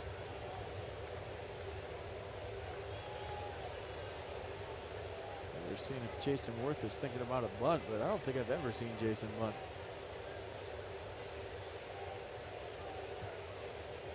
Not thinking that. That was a defensive swing. Slow roller. They'll get 1 because Cologne was nowhere near beating Worth to the bag at first. Nats fans, you can spend the summer at Nats Park with Bob and I and all the boys with a Summer Saver Pack. Buy 3 regular season games and get 1 free. Some restrictions apply. Visit Nationals.com/summer for all the details. So here's Murphy with a chance to put the Nats on top again. Dan Warthen, the Mets pitching coach, to the mound. The infield will all gather. 1st and 3rd, contact hitter coming in. RBI guy, power hitter, whatever you want to call Murphy. And a lot to deal with now for Cologne and the New York infield.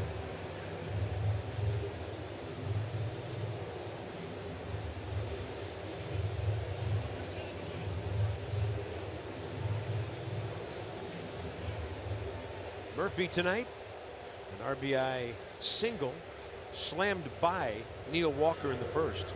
And then a line drive to Neil Walker, who was in right field on a shift 1 inning ago. So with the base runners forcing the Mets to play it honestly on the infield, much more room for Murphy this time.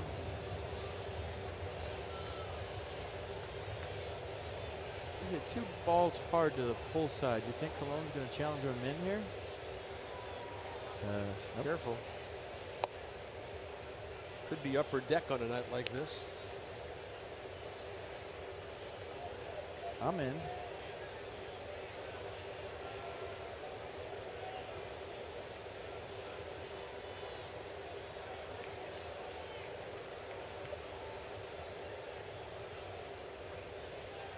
(1-0), not biting. Ball 2.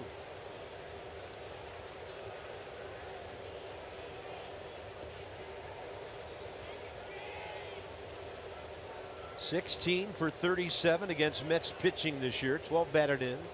Oliver Perez third base. Jason Worth at first.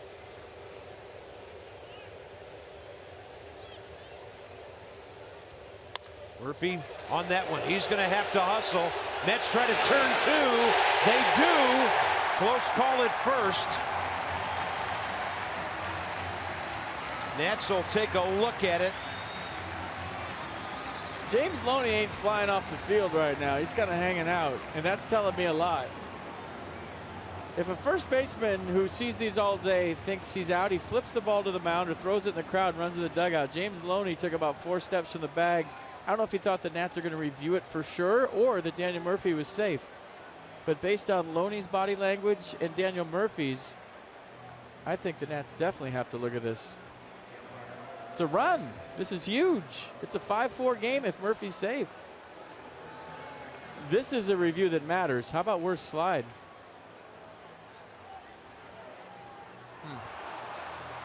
Can't tell. This will show it.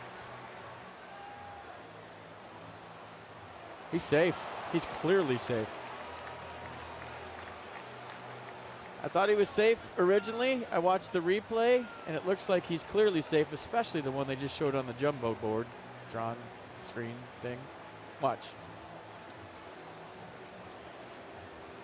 Yeah, the ball's not even in his glove yet. Foot's on the bag. That's an easy one. That's 5-4 Nats. If it holds, it'll be Murphy's 58th RBI.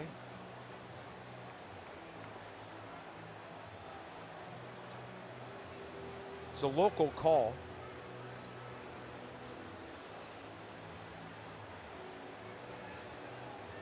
I'm telling you, you just have to watch the players. They'll tell you all you need to know. Loney did not run the dugout at all.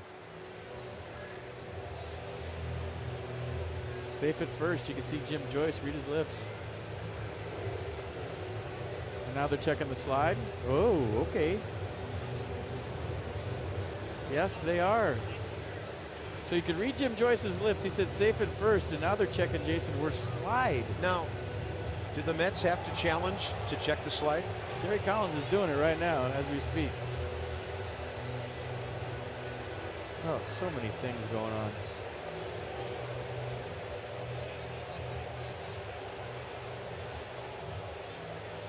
He's still in contact with the bag, which is the rule. Did he vary from his path? Nats take the lead. He's fine. Nats take the lead. So 6-4 on the fielder's choice. The Nats challenge, and it's successful. Perez scores. It's 5-4 Washington. Good hustle, Daniel Murphy.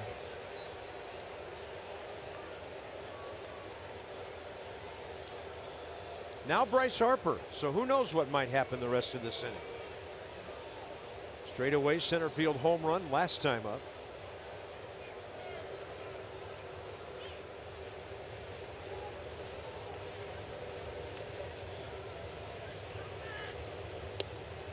And Colon off speed up in the zone. Strike one.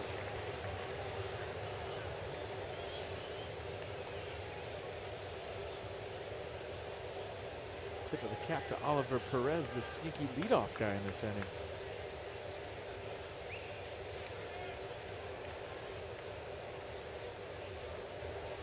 Harper base hit left center. Murphy digging hard. He's going to third. And the inning is still alive with Wilson Ramos coming up. And Bryce Harper is 2 for 3.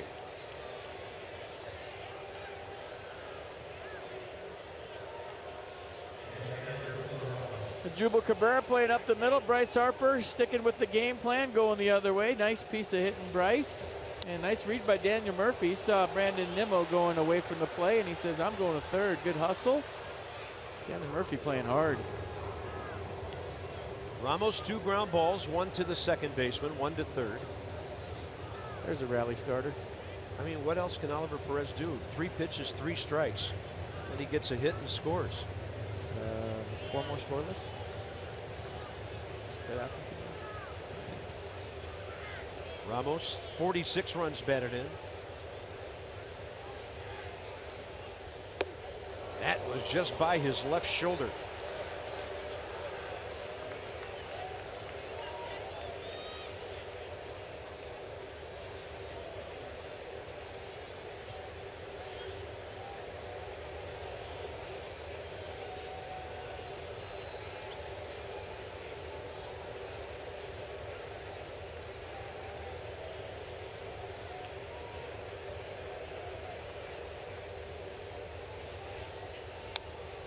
Pitch up, and he was all over it.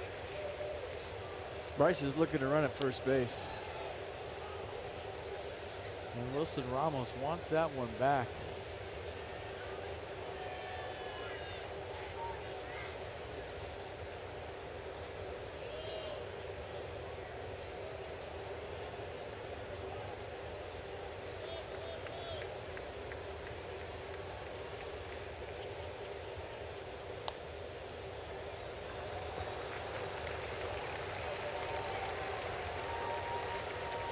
Good game. Real good game. Game 1 of the 4-game set. Only 9 runs and 16 hits in the first half of the first of 4.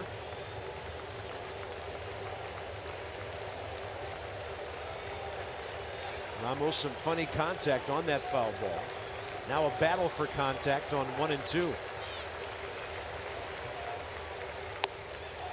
Bartolo trying to swing that fastball back. It stayed away. Mercedes-Benz will track it. Didn't have that usual run back this pitch has. See how it just kind of stays out there? Darno tried to sell it.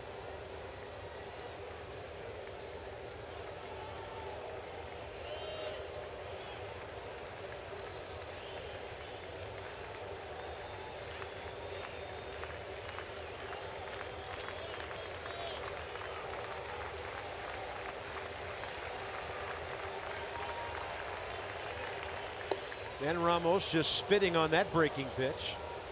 3 and 2. Harper will get a head start now.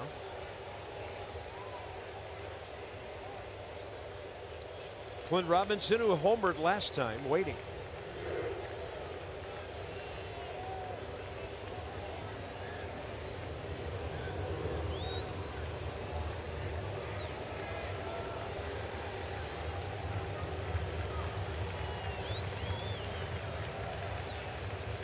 Three-two, and Ramos keeps it alive.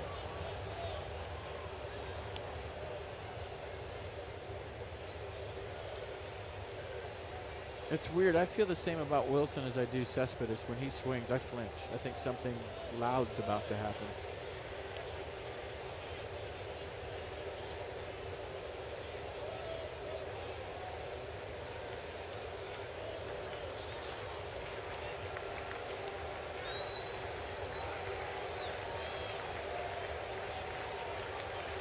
Ramos up the middle. It's another run. Scoring is Murphy. Harper hard to third. And now the Nats have a 2-run lead. Wilson Ramos, 47th RBI. And Bartolo Colon is done. He will not make it through 5. The Buffalo. And a hanging slider right out over the middle of the plate. A great at-bat. Goes right back up the middle. 2-out RBIs. Give Daniel Murphy tons, and I mean tons, of credit for hustling down the first baseline and keeping this inning alive. So Bartolo gone. Both starters are, and the Nats have scored 2 more.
Field 6-4 Nationals. The little thing I call a hard 90. What is that? It's run to first base as hard as you can every single time. And even though it's an RBI for Daniel Murphy if he's safe and he wants to keep the inning going, look at the Nats second baseman bust it, and I mean bust it, down the first baseline. So that kept the inning alive. It put the Nats up 5-4. They would review it and see that he was safe. But it's just a little thing. So you can kill your old team in ways that maybe aren't so obvious too. Jerry Blevins, former Nat, 32-year-old lefty. And Clint Robinson, 0 for 1 career against him. Runners at the corners and Bryce Harper way down the line. In case there's a breaking ball that might carry him off d'Arnaud. So Blevins this year, 39th appearance. 23 strikeouts in 23 innings. Jerry getting some Ks, 7 walks.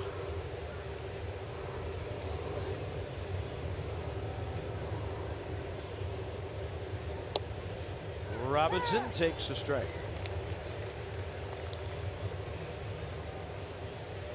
Bryce is inching down that third baseline, hoping for a throw over, but there's no way that Jerry's going to throw over to try to pick off Wilson Ramos here.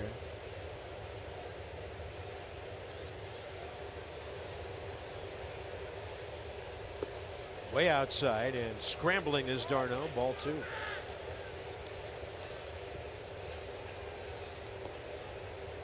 Robinson's had 2 good swings tonight. Line drive to center, homer to left.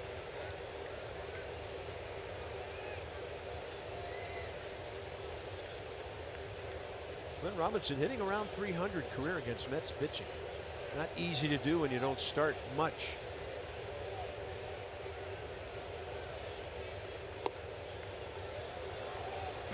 Here's his 4th tater of the year. Last at bat in the 4th. Stayed on the Bartolo Colon sinker, it looked like.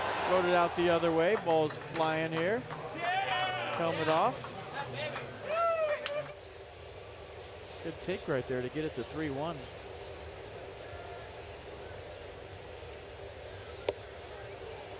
And Clint Robinson draws the walk, bringing in Rendon.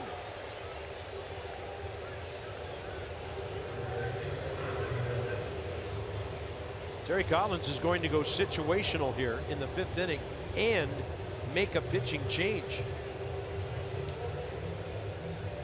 And a double switch is what I meant. Pitching change and the double switch. So Blevins is done after 1 hitter. Anthony Rendon in, 6-4 Nats.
Ready to do damage, and he did damage his last time up in the 4th. This is fun. We just keep going back to homer. He hit a homer. He hit a homer.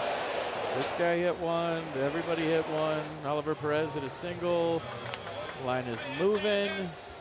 Offense is cool. Let's go deep inside the numbers. There's all the homers. There's the distance and the hit speed. You add up all those hit speeds. That's how fast our train was going last night to New York.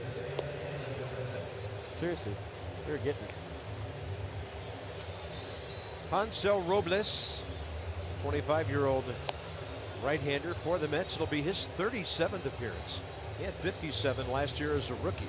41 innings, 50 strikeouts, but he has walked 20. Quick pitcher dude with 2 strikes. Fastball 95, slider 84, occasional changeup at 88. You got to look up because you never know when he's going to throw. And I've talked to some of the Nats hitters, and they're not too fond of it. They don't like it. They think it's foul play. Wilmer Flores takes over at first base for James Loney, the last Met to bat in the bottom of the 4th inning. So he'll be batting 9th on the double switch.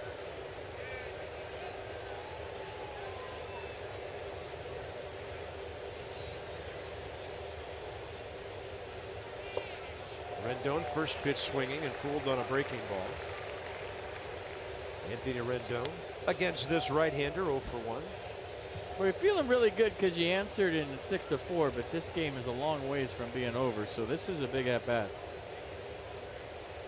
Yeah, we have found tonight that feelings are temporary.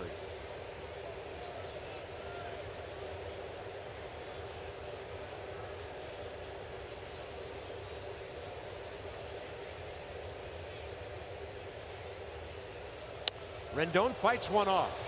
Center field, but it's going to carry to Cespedes. And that's it for the Nats in the top of the 5th inning. But some Murphy hustle, couple of hits, 6-4, Washington.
Friday brought to you by Dominion National, providing innovative, high-value dental and vision benefits to area employers and individuals. Smile.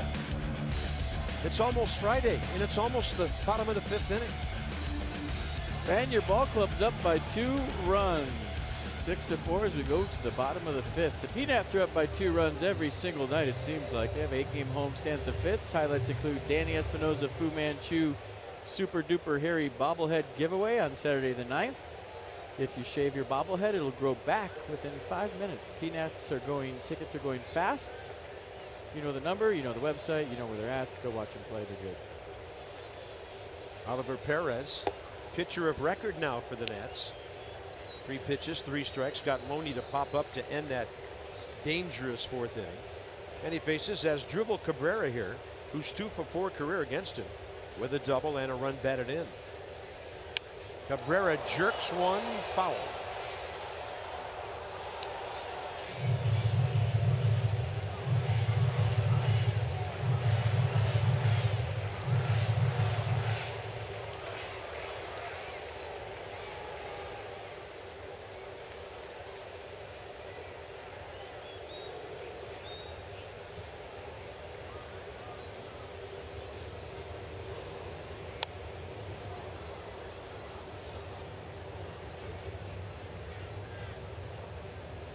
Cabrera tonight, a walk, a strikeout.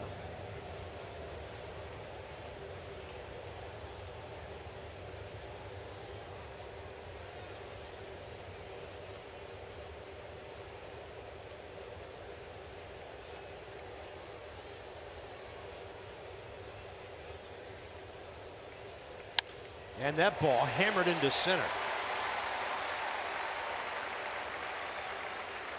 Next pitching staff to get a 1-2-3 inning might win this game. When you have insight, you know how to handle your finances with confidence. Brought to you by PNC Bank, for the achiever in you. All right, just go down to the strikeout line and then look up at the innings pitched, and some numbers will jump at you from Reynaldo Lopez, 22-year-old righty. So from Harrisburg to Syracuse, striking people out, a lot of them.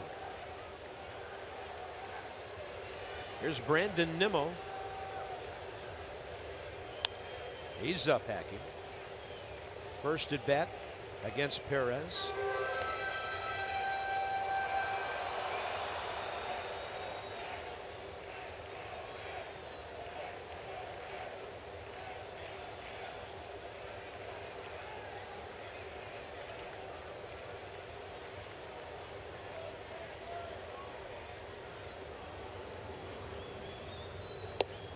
And then the fastball right in there. 0-2.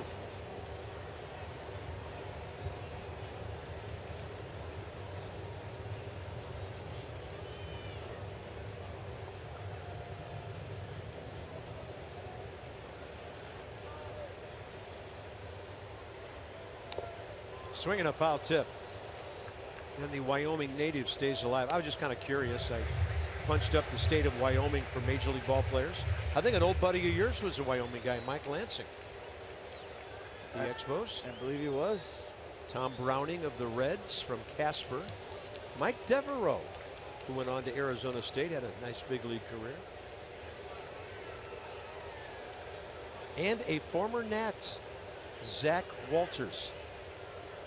Many more, too numerous to mention. That Wyoming's a hotbed for sure.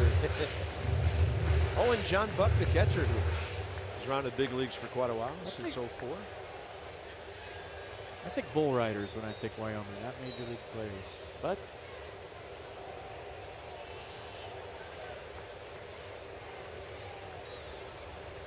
no balls, 2 strikes to Brandon Nimmo.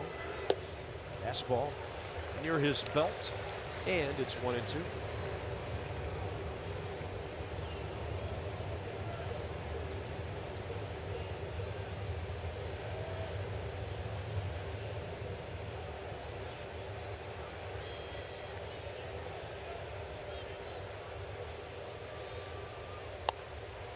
To the left of Murphy, hit hard enough to get through. First and second, nobody out.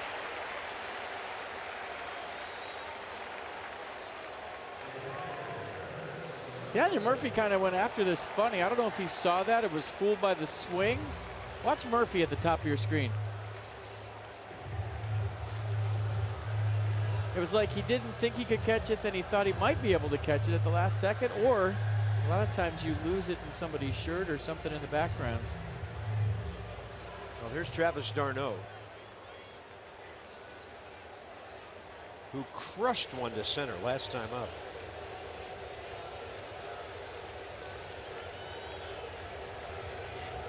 Second homer of the year.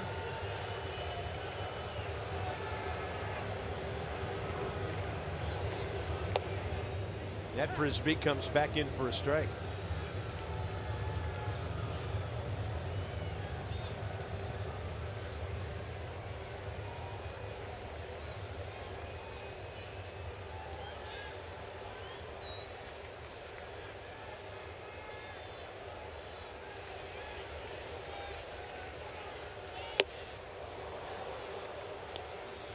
Oliver took him out of the zone there. Nissan will track it. Well, this swing by Travis d'Arnaud is kind of an afterthought.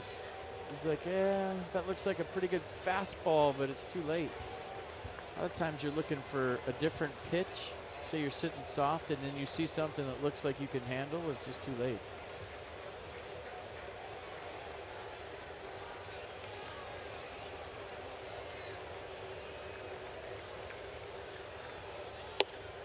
Did he go on that one?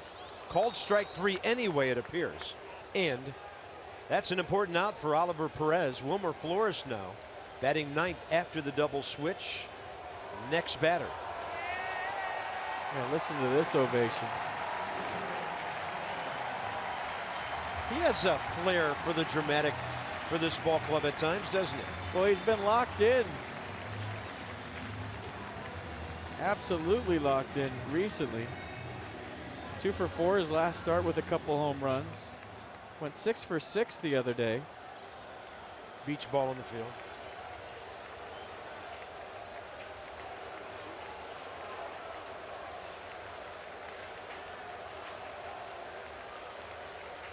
So he went multi-homer game against the Marlins on July 3rd. Then he went multi-homer game on July 6th.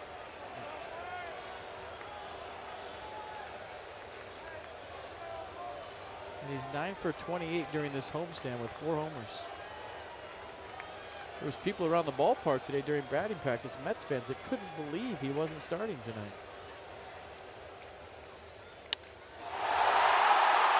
I think that sound tells you what happened.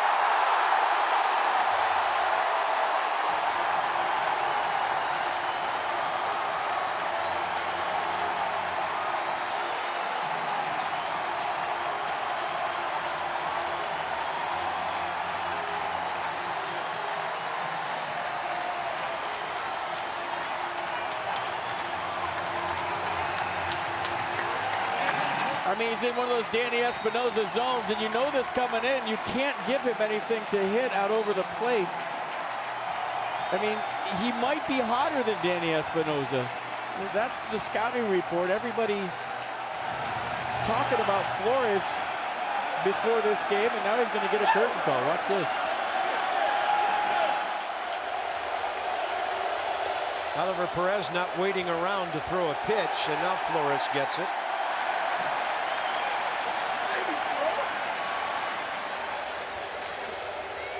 Seven-6 New York in the bottom of the 5th. 1 out. The hitter is Reyes, who bats right-handed now, and that's a strike. That was Wilmer Flores' first career hit against Oliver Perez.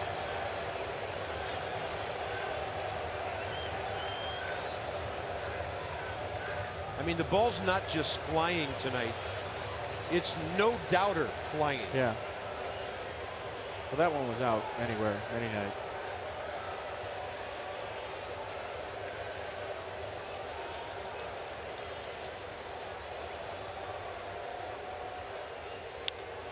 And Reyes reaches out and pops one up. Danny Espinosa short left, holding off Worth. And that's the second out here. Curtis Granderson next. He's been on 3 times.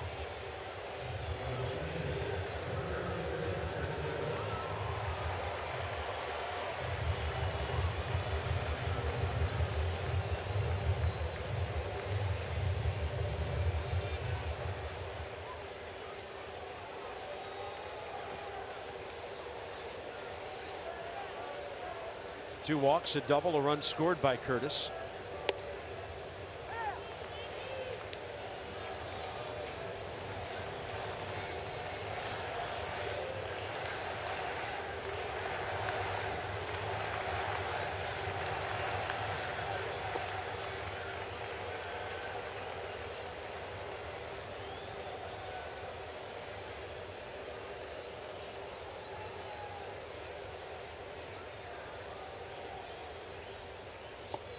And that one is well outside, 2-1.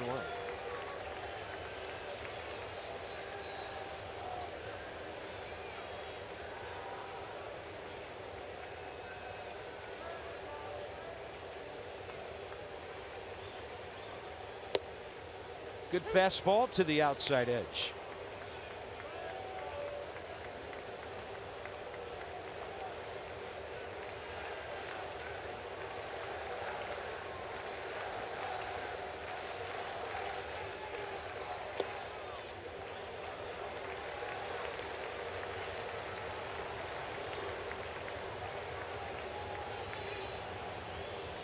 Pretty close on this last pitch.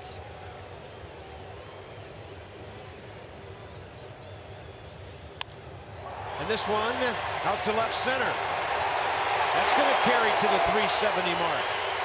And Granderson's on base for the 4th time. And that gets Cespedes up here in the 5th inning. And the way things are going, the Nats might walk him and take on Neil Walker.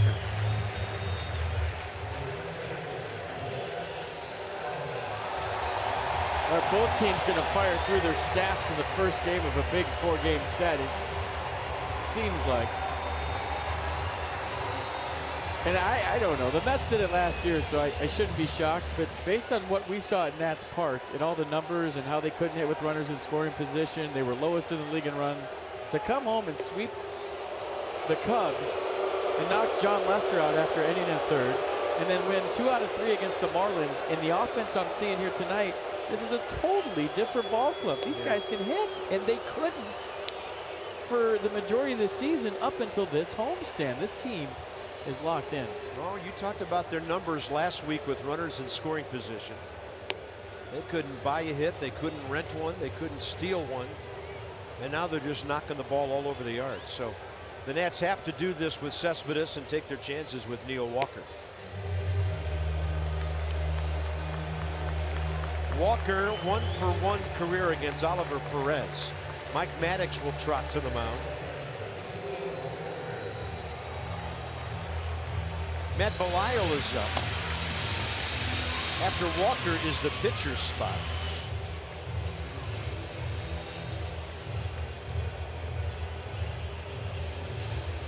So it's 7-11-0 Mets, 6-10-0 Nats.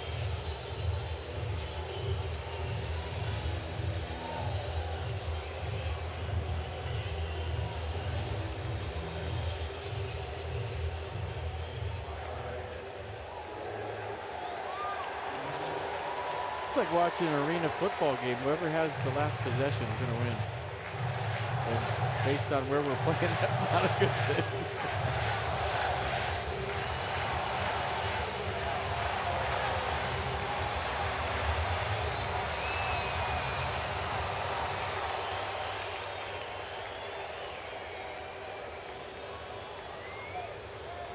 Kelly Johnson on deck.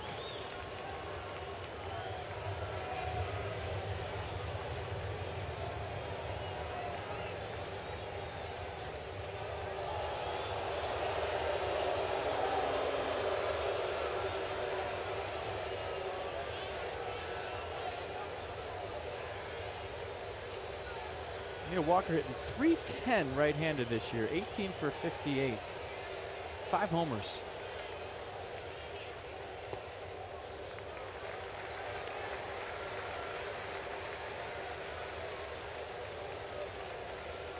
Antonio Bastardo.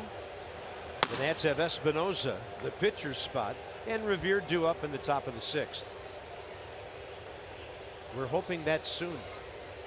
1-0 pitch. It's a strike.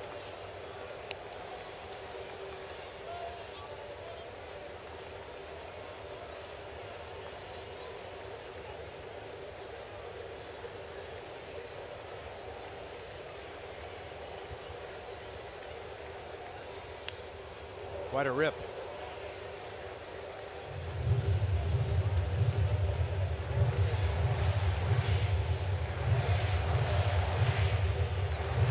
Second base Granderson, first base Cespedes. 5 out of 7 batters have reached in this inning against Oliver Perez, who got that big out on Loney in the 4th.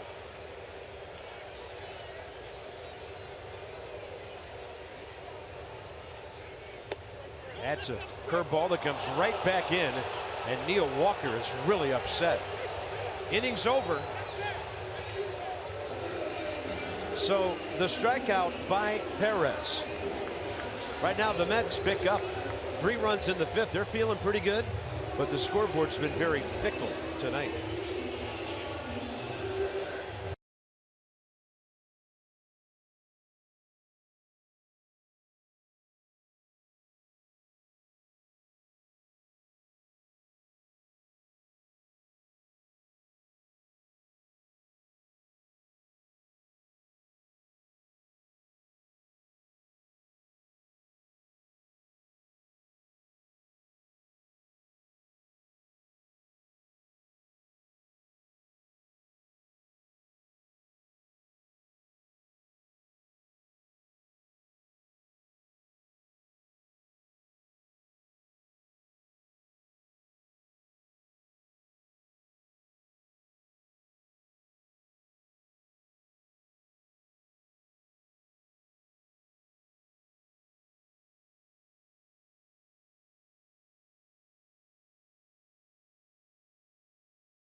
Ball brought to you by T-Mobile. Chris Bryant leads the major leagues with 14 homers since June 1st. But Danny Espinosa right behind him with 12. Starling Marte. He leads Brandon Belton, Trevor Story in that final vote for the National League All-Star team. Marte's been up among the leading hitters most of the season. And Corey Kluber replaces a former Nat on the American League All-Star pitching staff, Marco Estrada. Hansel Robles against Danny Espinosa, top of the 6th inning. Danny 0 for 4 with a walk and 3 strikeouts against him. 7-6 Mets. Showing bunt, jarring Jose Reyes in, and then he took it for ball 1.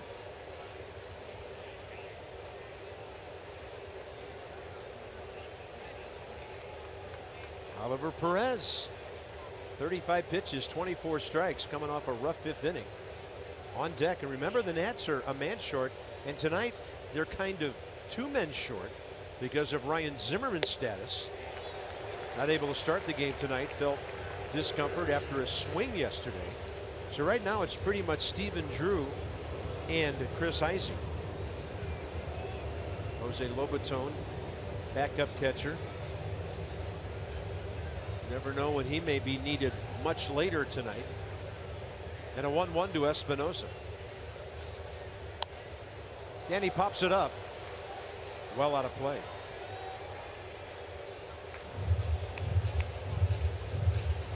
Let's go inside the numbers, brought to you by PNC. So from the number 8 spot this year, and 2 of them are National Leaguers who have pitchers hitting behind them. It's Danny and David Ross.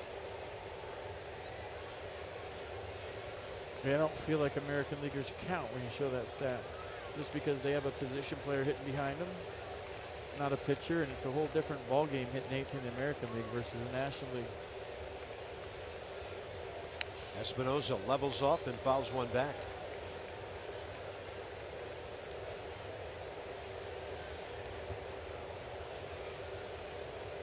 Nats box score. Revere and Murphy coming up big in the 1st inning. 4th inning. Harper, Robinson, Rendon, 3 out of 4 guys went deep. Murphy got an RBI, fielder's choice ground ball. Wilson Ramos, run number 6, driven in last inning. Such a simpler approach for Danny this year. Remember last year he had his back foot or his front foot on the back line, and he would just kind of walk into the pitcher. The year before that he had the huge leg kick left-handed, which is many times inconsistent. Now this year he's spread out a little bit more with his lower half. His hands are a lot lower. You remember his hands used to be higher.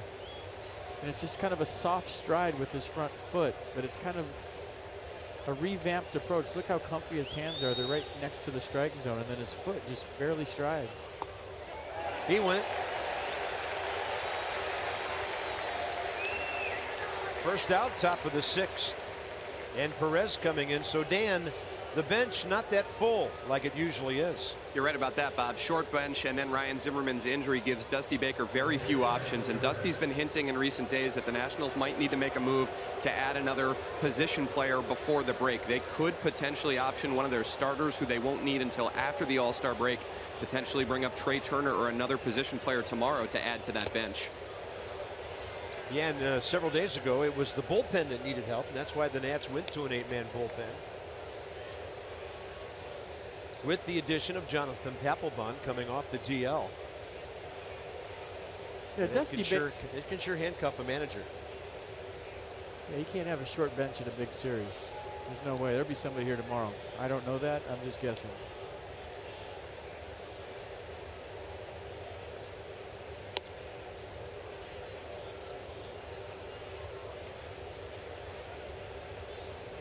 So Oliver Perez, last time up, got his 55th major league hit.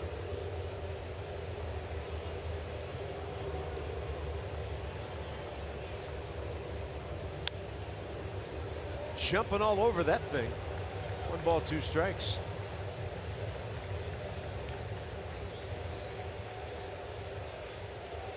Used to be a starting pitcher, but relievers don't hit. Starters hit every day. Relievers don't hit. So the fact that he just walked up there and slapped a single down the left field line was pretty impressive. Look at that. He's getting his axe. 15 career RBIs. His last one came as a Met in 2010.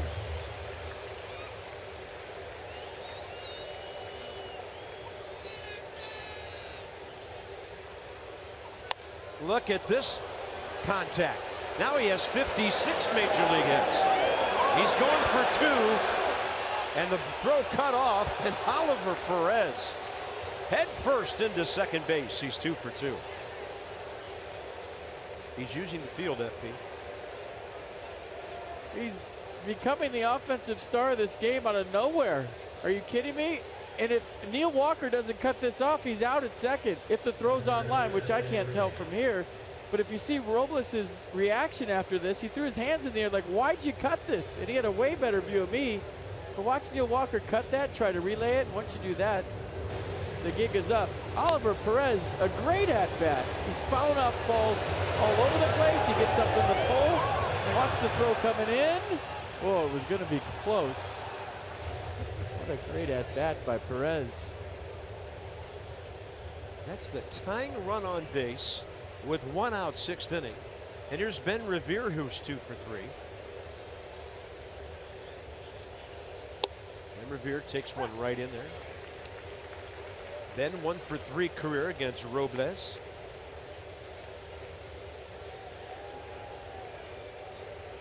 Perez's uni, he's dirty. I love it. Each team with 11 hits.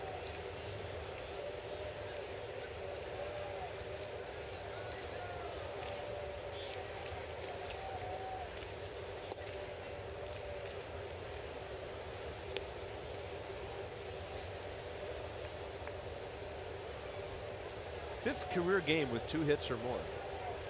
And we're told. And in 2002, he had a 3-hit game against the Phillies while pitching for San Diego. That's great, but if you don't hit for 5 years, you're not supposed to just walk up into a big league game and throw out 2 knocks. Our point exactly. Maybe he's doing a little side work that nobody knows about. I don't know. He's got a hitting cage in his backyard. I mean, he's getting a secondary lead here like a regulation player. Got his uniform all dirty, enjoying the moment.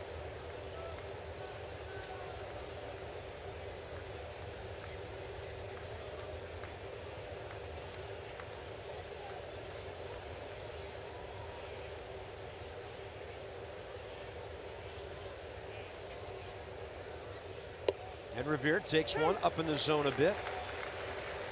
Counts even, 2-2. It's a good take by Ben Revere. He's up 2-1, but if he swings at this, watch where it hits. That's a pop-up. That's a pitch he's been hitting in the air. That's top of the zone or more. He wants to swing at that. He's looking for something down that he can hit on the line or on the ground. And Mercedes-Benz showing that that one was not a strike. Called strike 2. And Ben Revere will take another one, this one up and away.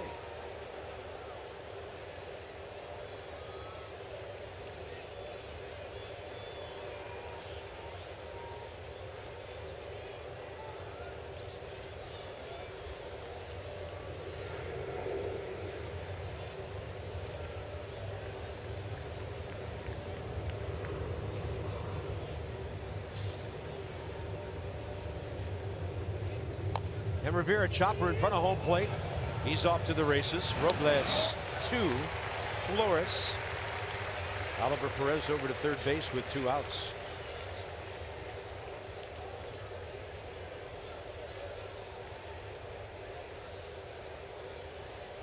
Jason Worth with 2 down. The official score just came on the microphone. Did you hear what he just said?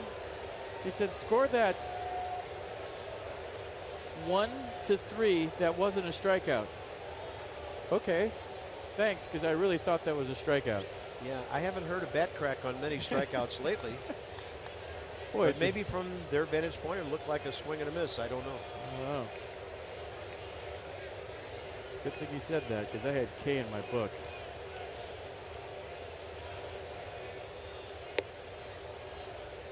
Up and in to Worth.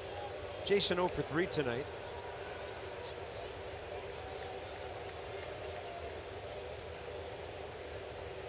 Oliver Perez looks like he wants to steal home. He's feeling it. He's in the flow.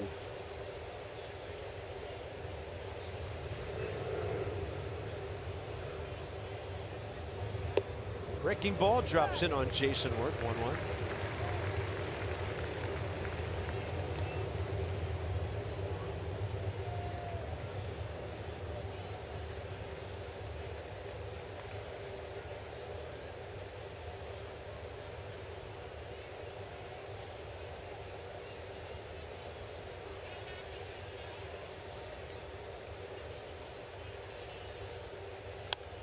He had a big time rip.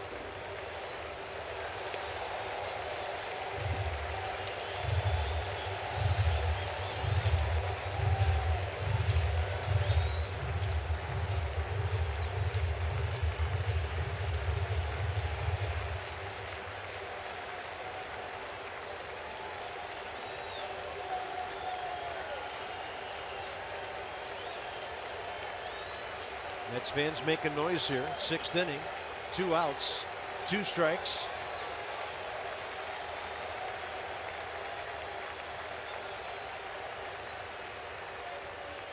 Worth a swing and a miss. 98 upstairs from Hansel Robles. 2nd strikeout of the inning. And the Nats strand their 5th runner tonight.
Bottom of the 6th inning. Matt Belisle on for the Nationals. Baseball's 2 biggest summer events back to back. The T-Mobile Home Run Derby on ESPN July 11th, 8 p.m. I saw that Giancarlo Stanton's in it. Everybody else might as well stay home. The very next night, don't miss baseball's biggest stars in the 87th All-Star Game presented by MasterCard July 12th on Fox. Coverage begins at 7:30 p.m. Eastern. Here's Matt Belisle for the Nats, 36-year-old right-hander. 17th appearance, 17 innings, 18 hits. 12 strikeouts, 2 walks. I know somebody tweeted the other day that they think Ichiro should be in that. He'd win it.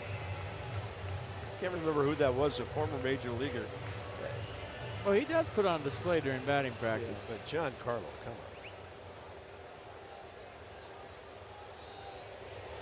on. Alejandro De Aza for the Mets. Hits for Hansel Robles as we go bottom 6 here.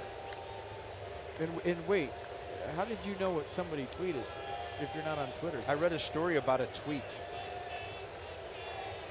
Dang it. Or did I? Thought your name might be on. Or did I? Sneaky Bob C, is that your name? I know there's a fake one out there somewhere, but that's not one. Yeah. I wouldn't use those words. So the box for the Mets. I mean, craziness on both sides. Granderson a couple of hits, 2 doubles. Cespedes a couple of hits. He has driven in a run. D'Arnaud a home run. The big blow, the Flores 3-run homer. right after he came in on a double switch in the 5th inning.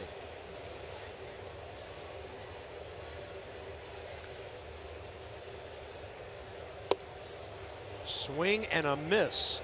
And Matt Belisle blows away Alejandro De Aza. Nissan will track it. Pretty late slider here at 85. Watch the last minute break. Good pitch. 1 out.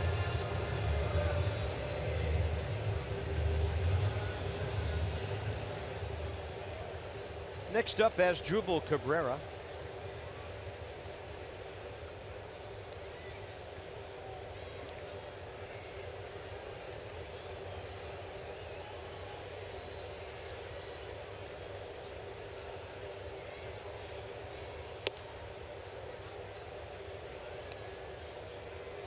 Matt Belisle struck him out in their only career meeting. He's walked, singled, and scored.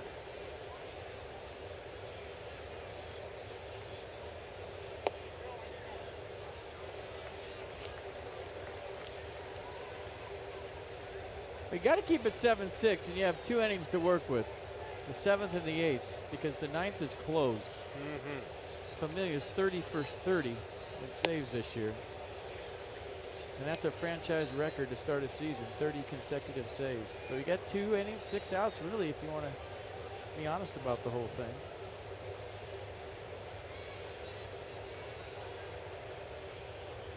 Two and 1. Belisle sneaking heaters by guys here. Then he goes with the curveball. It stays away. Matt Belisle making his 575th career appearance right now.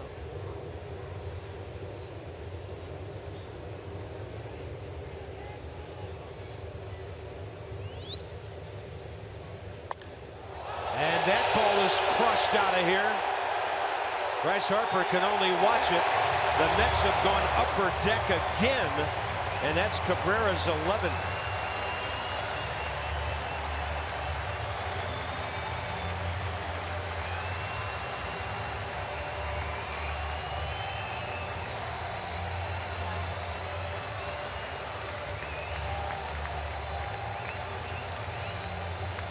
Everything outside the sequence, and Cabrera just goes out and hooks the one that actually has a little bit of plate. You knew immediately. So that's the 4th home run of the night for the Mets. They're 22nd in their last 7+ games. It's not even 8 games yet. Their last 7, they had 18, 4 tonight, 22. Unbelievable tear that the Mets ball club is on right now. I don't know if I've ever seen anything like this. 22 home runs in 8 games. As soon as they left the nation's capital.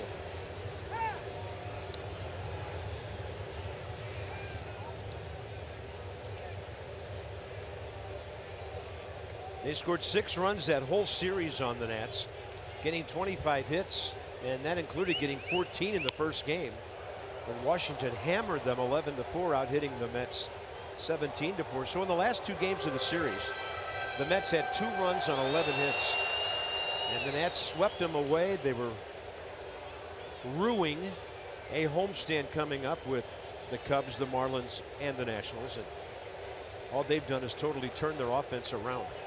Totally. I jogged through Central Park today. I saw a bunch of softball games. I guarantee you they didn't have 7 home runs in their games. See any upper trees home runs? No, We've had 2 upper decks. Did not see that. 1-2.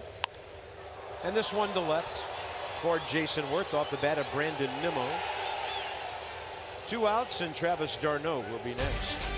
So the next 5 for the Nats, 3 of them here in New York. WUSA 9 joins us tomorrow night for Steven Strasburg and Noah Syndergaard. Quite a battle of all-stars. Max Scherzer, Saturday night on the Fox game. Logan Verrett will replace Matt Harvey. Gio Gonzalez and Steven Matz here on Sunday. And then 4 days off, the Pirates coming in to Nationals Park next week.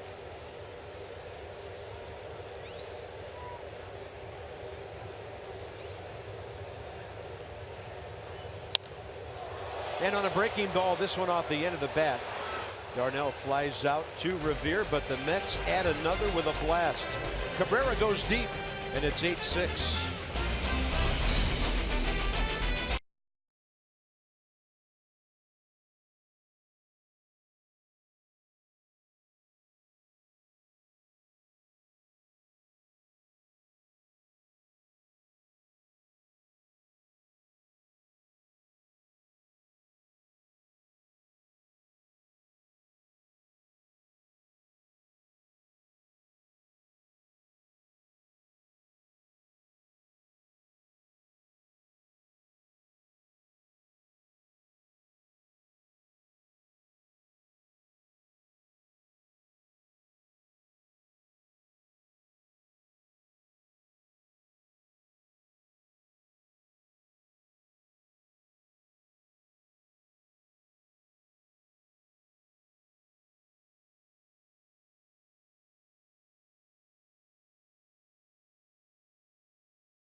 Only thing I know is go hard.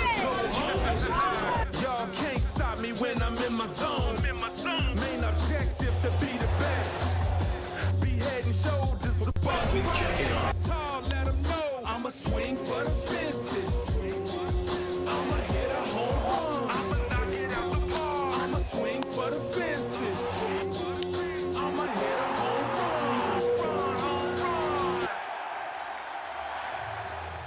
Crew is digging deep for some more taters tonight. I like it. DJ Taters, what do you got in you? Top of the 7th, 8-6 Mets. There's been balls flying all over the campsite. This game summary is brought to you by Cox's new contour. Get right to the good stuff.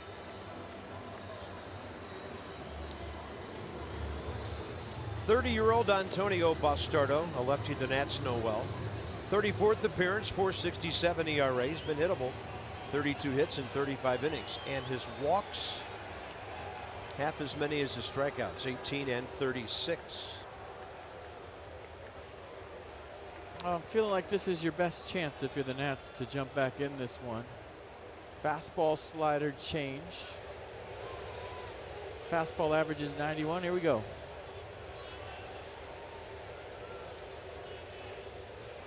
We saw Alejandro De Aza in left field. He's batting 5th.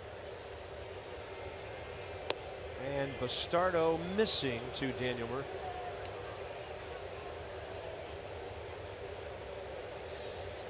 So they're pitchers in the number 7 spot.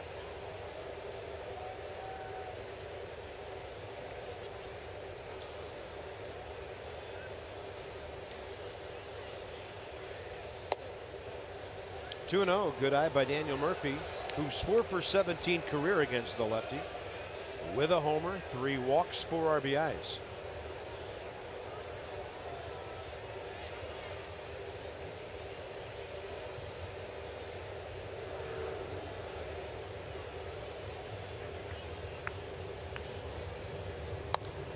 Look out, there's a rocket.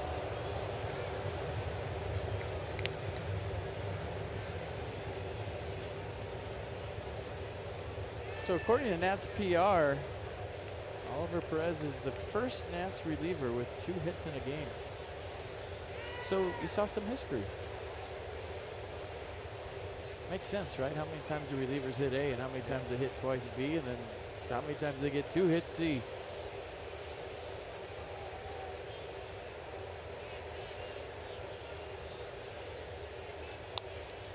And Murphy taking a couple of big swings. 2 balls, 2 strikes here in the 7th.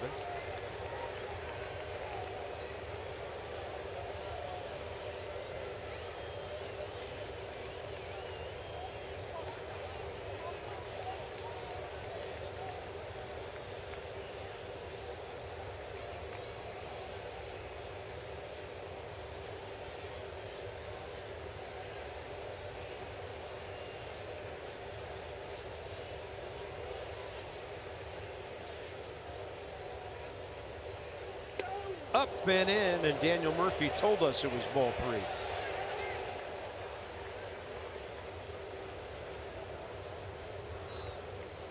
Let's have a listen. That's scary.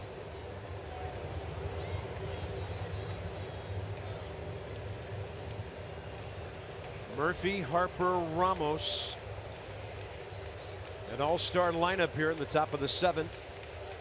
And Murphy goes deep to right. See you later. Almost up to the trestle. And it's an 8-7 game as Murphy hits his 5th homer against the Mets this year and gets his 14th RBI. Ooh, indeed.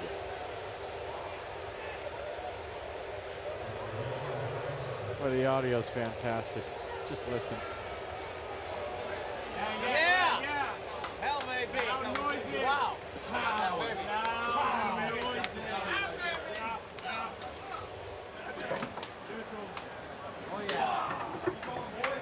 I tell you, good feelings don't last long in this game tonight.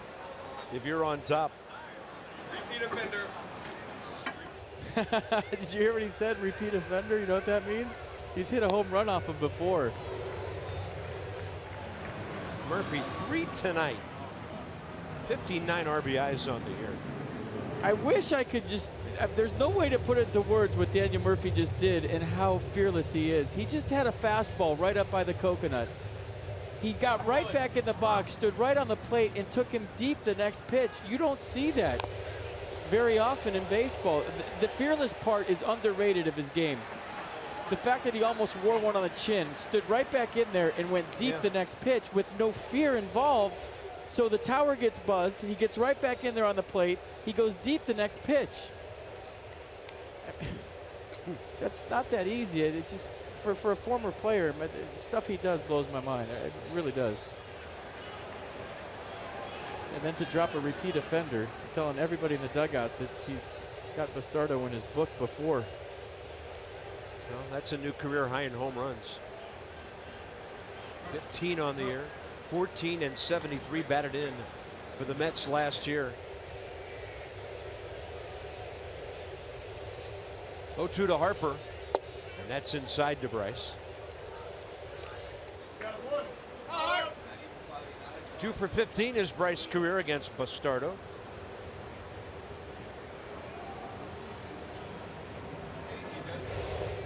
I've never seen a guy punish his ex-team like Murphy's done in a half a year. The numbers in a half of a season, basically. Unbelievable. Way outside, 2-2. And I've also never seen a guy try to bunt with 19 home runs, and there's 8 in the game tonight. Ball's flying. Just touch it, and it's going out of this ballpark in a one-run game.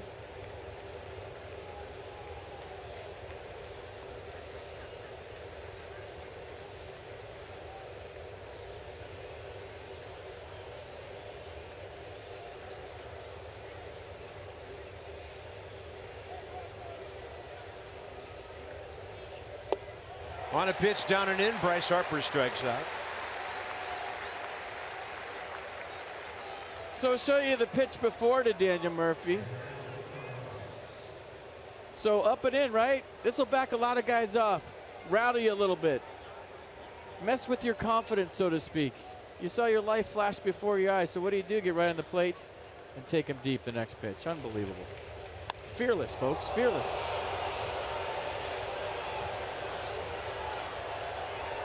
Yeah, almost buzzed the bridge.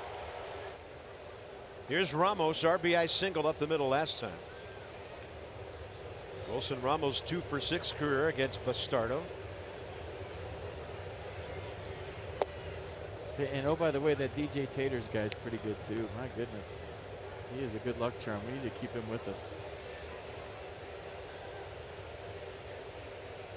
Should be the hottest CD in America right now. It should be, at least in DC.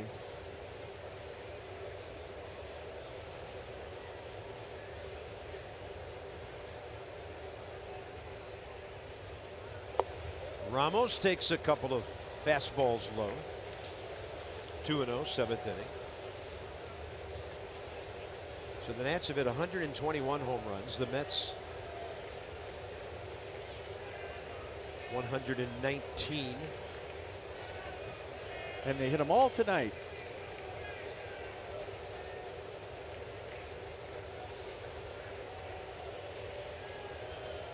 Ramos reaching on a 2-0 pitch and rolls it over to Cabrera. 2 outs.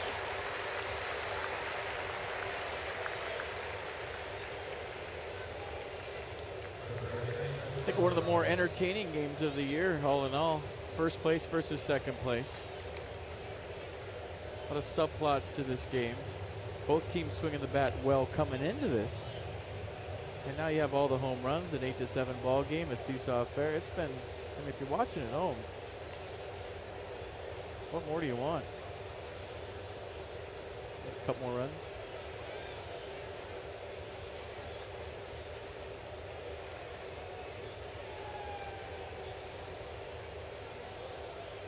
Robinson check swing. So Bastardo, then he throws it away, and Clint Robinson's going to second base. Routine, maybe not. 2-base error, and Rendon will get to bat here. And the entertainment continues. Here you go. Oh. I think he just threw himself out of the game with that toss. Yay. And now the Tyne runs at second base. And he was hustling all the way. Not happy, but still running hard. And he gets to second base. So Tyne running scoring position. Stay tuned. Daniel Murphy waving him around. Is he into it? Gotta love it. Antonio Bastardo booed as he comes off the mound. They thought they'd be singing "Take Me Out to the Ball Game" by now.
You want to win a meet and greet with Anthony Rendon? Check out @MasonNationals on Twitter and tag your tweets with #BallparkStyle for your chance to win. Brought to you by Hair Cuttery, home of the Smile Back Guarantee.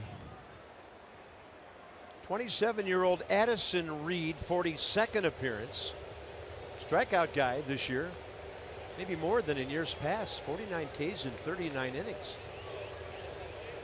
2 pitches, fastball 77% of the time at 92, slider 86. And if you're wondering why Dusty's not pinch running for Clint, I think we already told you he doesn't have a bench. Yeah. That's why Perez batted a second time and then came out of the game. Anthony Rendon looking for his first career hit against Reed. He's 0 for 5. Rendon tonight 2 for 3, a big night. Single to left in the second. Homer to left in the fourth. Anthony on the verge of double-digit homers. Tying runs at second base, 2 outs in the seventh.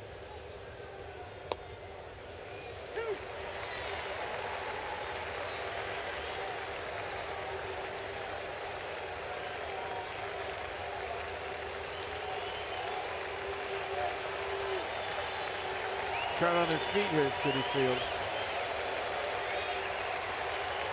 For the umpteenth time.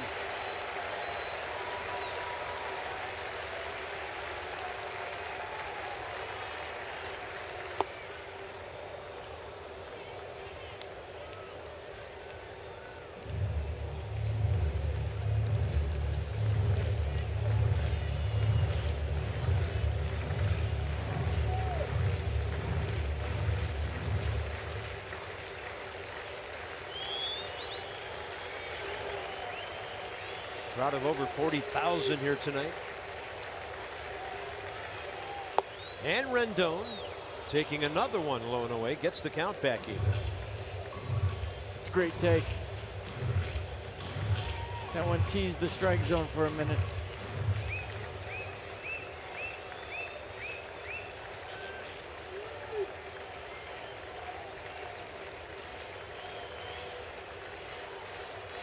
Outfield absolutely straight away for this line drive hitter.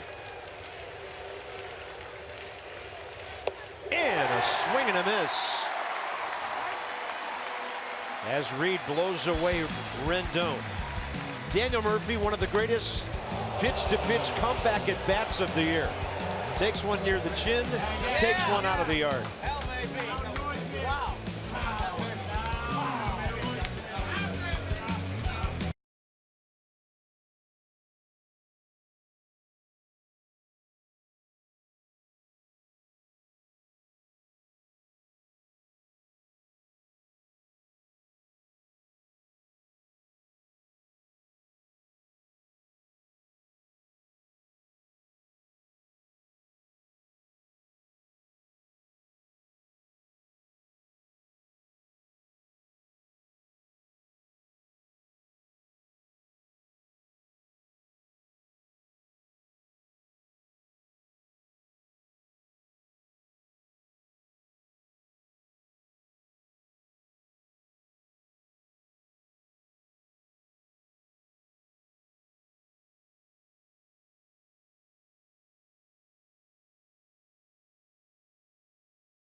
Just exchanged a few pleasantries out there.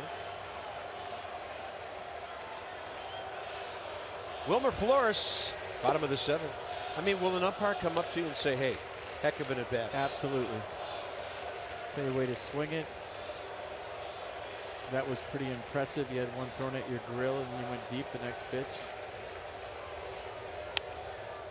Flores pops one up out of play right side. 10 o'clock and beyond here in the East. And you know what? Ball game like this, there is no clock in New York. It is just baseball. Two heavyweights going at it here. It's not a night for the pitchers, but two good offenses are just slugging each other. That's a good curveball by Matt Belisle. 1 ball, 2 strikes, bottom of the seventh.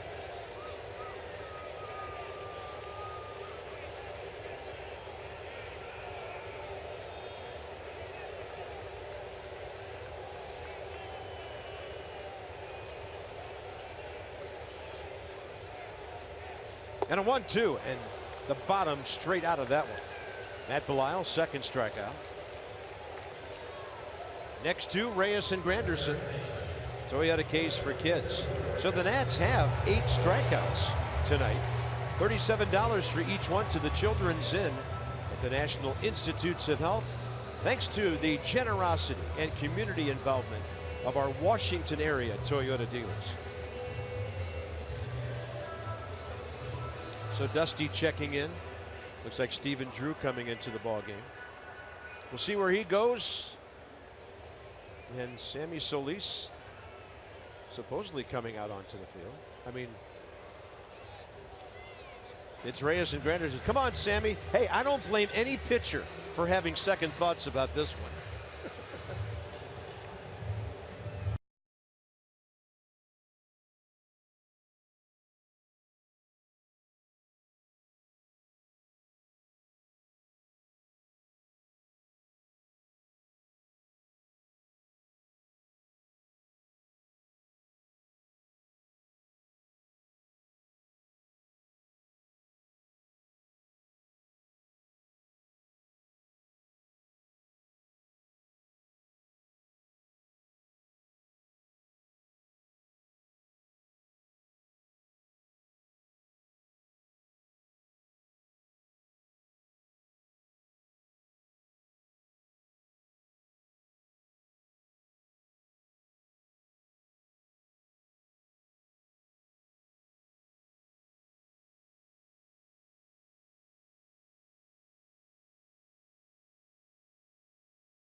The Mets over the Nats, 24 hits in the ball game.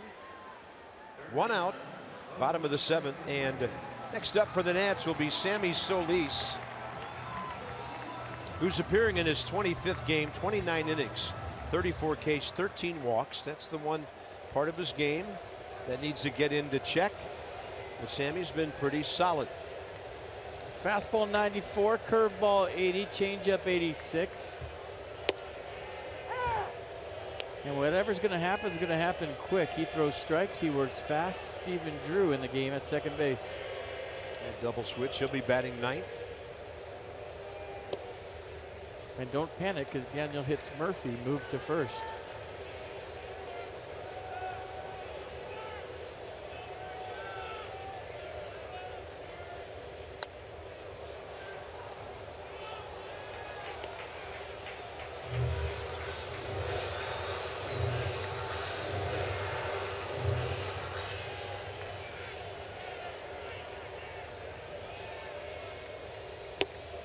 Ball stays away. So the Nationals were involved in a game their very first year that had 8 home runs between the two teams. Tonight, the first time it's happened since. 11 years in between.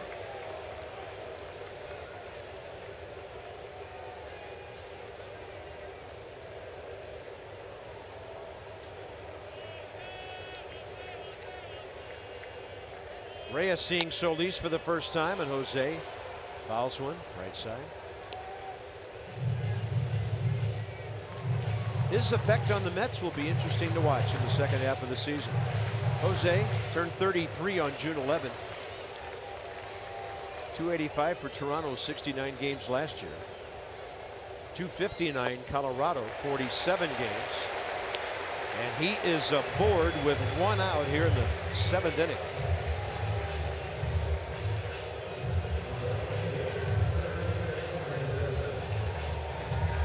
Granderson next. Well, the last time Jose Reyes was a Met, I mean, you have to throw over about 10 times here, but he doesn't run as well as he used to, so right. this should be interesting. I was told by a couple of the Mets guys who watch them regularly that His 2 hits coming into this game were doubles, and they could tell it's not the old Reyes. I mean, he was one of the fastest guys in baseball. And when the Nats were not a good ball club, making a road trip to Philly with Jimmy Rollins and then coming up here with this guy used to be a nightmare for our pitchers. There's 2 great leadoff guys in the same division.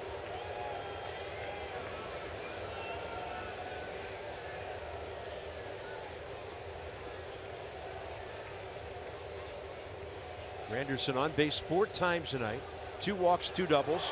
Reyes running, then he goes back, and they've got him with a good throw, and it is.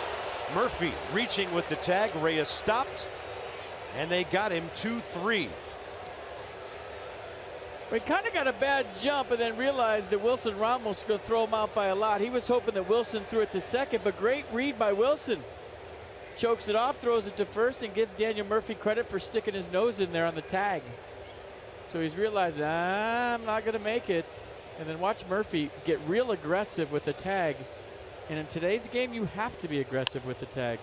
There's no more just showing the ump you were close. You have to tag somebody. Good call. Yeah, the ball beating the runner doesn't cut it anymore. No.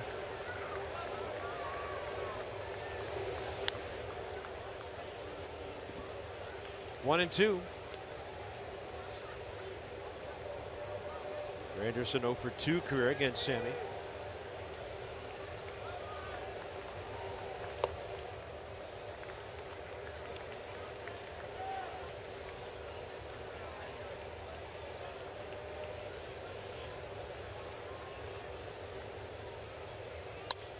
Up the middle.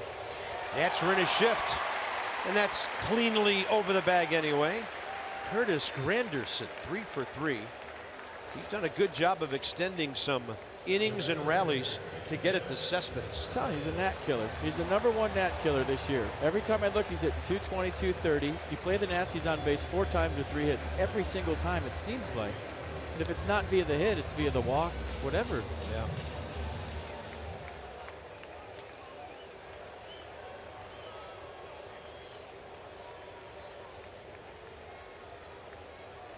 Cespedes tonight.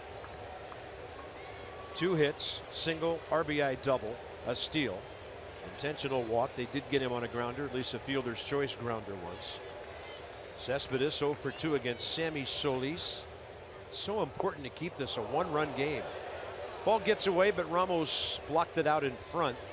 No chance for Granderson.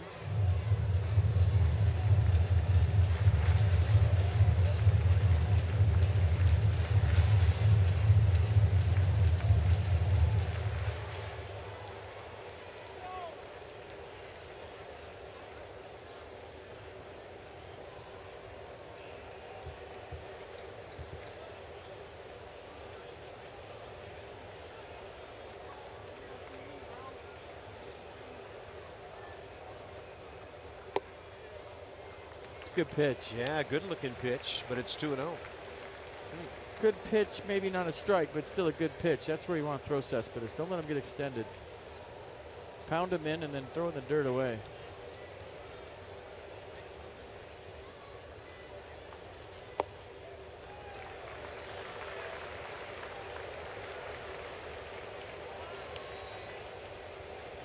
Swinging right here.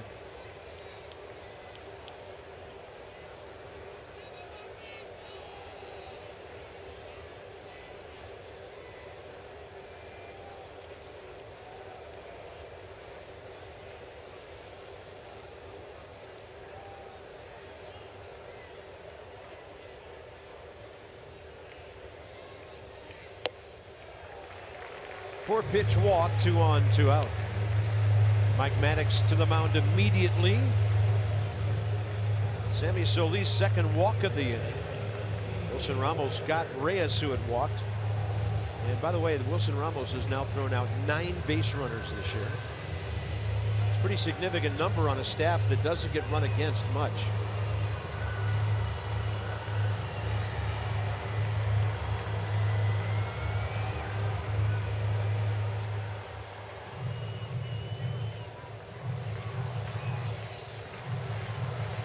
Game planning, that's all. That's what I want you to do here. This is what I'm seeing from the bench. What do you feel comfortable with first pitch here to Neil Walker? Well, if the trend between these two has anything to do with it, might be some high fastballs.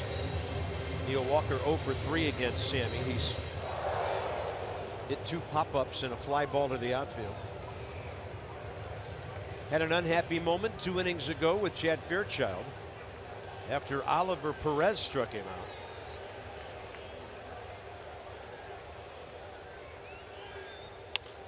And that's a base hit to left. Not hit that hard, and Granderson will score easily. Worth trying to throw in behind the runner. And had he been out at second, Granderson was just then arriving at home plate. But the Mets now lead 9-7. Well, big run for the Mets, a big add-on run. That's going to make it that much tougher for the Nats. I like the idea by Jason Worth here. Yeah, he would have, that run would not have counted if Cespedes was out at second base. Granderson hadn't crossed home plate. And was it close enough to check? No. Big hit by Neil Walker.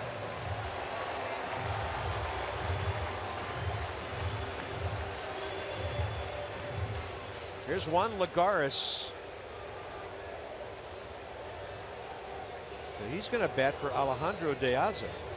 The Mets have a full complement of bench players. They have 5, including their backup catcher, Rene Rivera.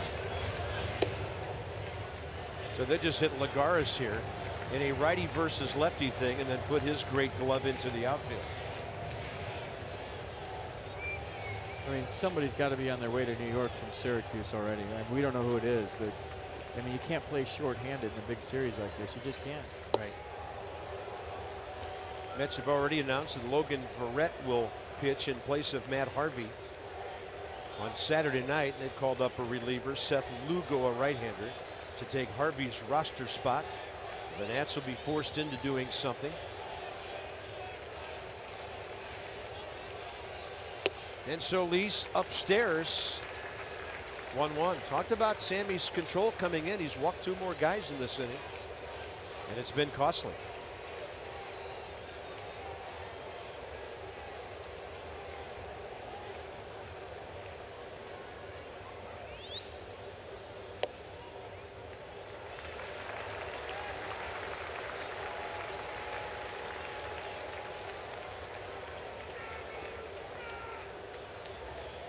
Just missing at the top of the zone. You got to get the ball down, lower your sights, give him a good low target.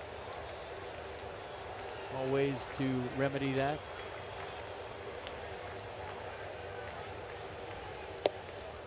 That one gets the edge.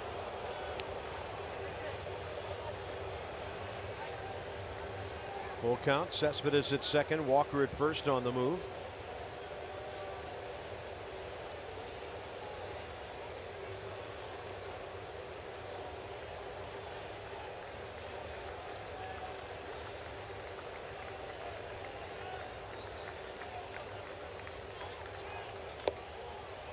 Another walk. Bases loaded. Asdrubal Cabrera coming up. I mean, this was 2 outs, nobody on. Remember, Flores struck out to start the inning. Then Jose Reyes caught stealing. So you're thinking, okay, back in the dugouts. 8-7 ball game. Bloop of the bomb, you win. Now all of a sudden you're up against it. Bases loaded, 2 outs, and a base hit here pretty much seals the deal for the Mets. It'll be tough.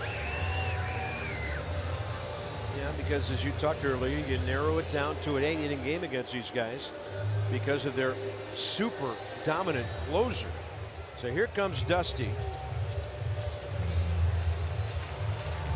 Yusmeiro Petit would turn Cabrera around to the left side, where he's hitting lower than his right side average this year. He had 250 versus 301 coming in. So another call to the bullpen. The Nats will employ their 5th pitcher, Yusmeiro Petit, on the way.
P1 telecast is presented by authority of the Washington Nationals and may not be reproduced or retransmitted in any form.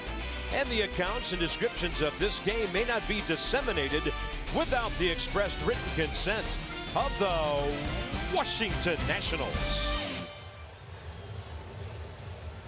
Yeah, they're not all skyscrapers in New York.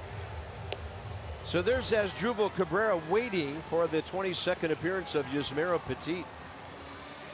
43 innings, 32 Ks, ERA 2.70. Well, you know he's going to throw strikes, 32 strikeouts on the season. Opponent's hitting 235. Right, he's just 211, but he's going to switch Asdrubal around to the left side.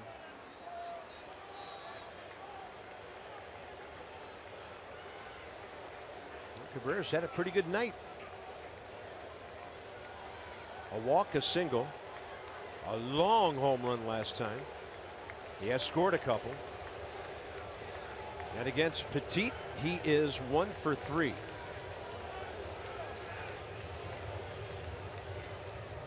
That's on every base, and if you're going to come back and win, it's got to stop right here. Cabrera up there swinging to Hopper, Daniel Murphy. That's it. Freight Rail Works brings you an important due-up in the top of the 8th. His name is Danny Espinosa, and he's a different guy than we've seen in years past. Looking for his first hit tonight, but the road back may start with him.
Game 2 tomorrow night. Now, if tomorrow night's game is like this, it'll be big news because Steven Strasburg's 11-0. Noah Syndergaard's 9-3. Strasburg coming off a no-hitter, sort of. He had to come out after 6 2/3 against the Reds. In his return to the rotation, he was very good. Syndergaard 2-1 career against the Nats. 6:30, Johnny and Ray. Nats Extra. Quite a Game 2 matchup in this 4-game set. Now those two guys are just sitting there going, get it all out of your system tonight, boys. Cespedes and Lagares reconfigure the Mets outfield here.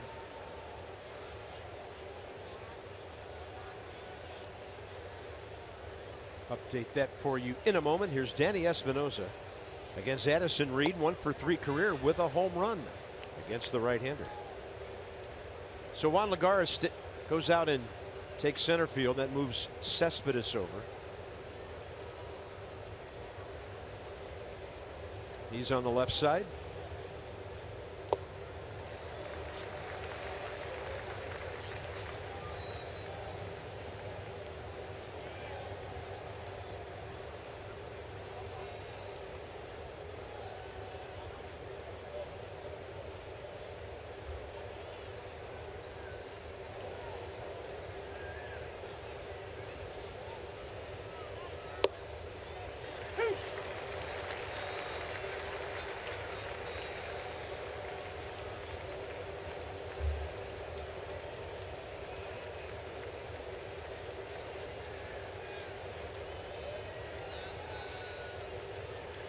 Danny has to fight on 1 and 2.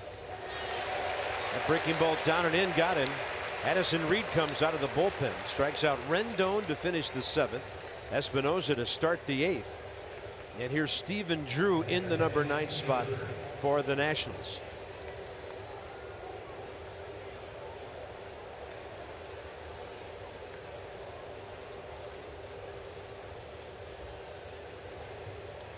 Drew 0 for 3 against the right-hander.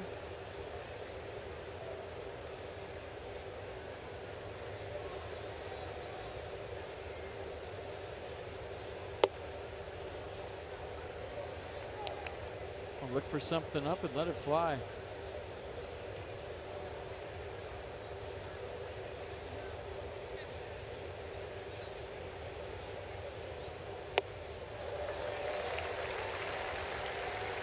Reed's got some funk to his delivery. Do you see how his arm action comes like straight over the top and there's a little wiggle there? He's got a lot of tilt on that breaking ball. Come on, like over the top. It probably plays a lot more firm than 93. In a 3-year period, 12, 13, and 14. 101 saves total for the White Sox and the Diamondbacks. 29, 40, and 32. Setup guy now. Drew fights one off, and easy catch for Lagares, drifting in for it. 2 down. Top of the order, Ben Revere.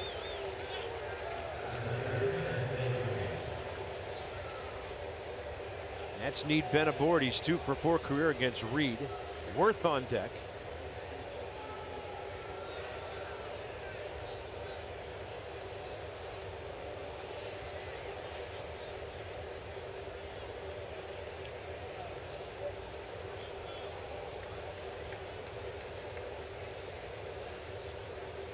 And Ben's had a good night.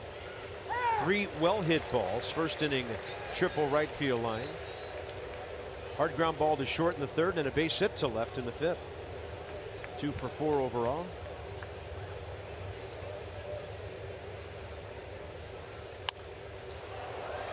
Trying to do that left field thing again. Now it's 0-2, and nearly 38,000 will start making lots of noise here.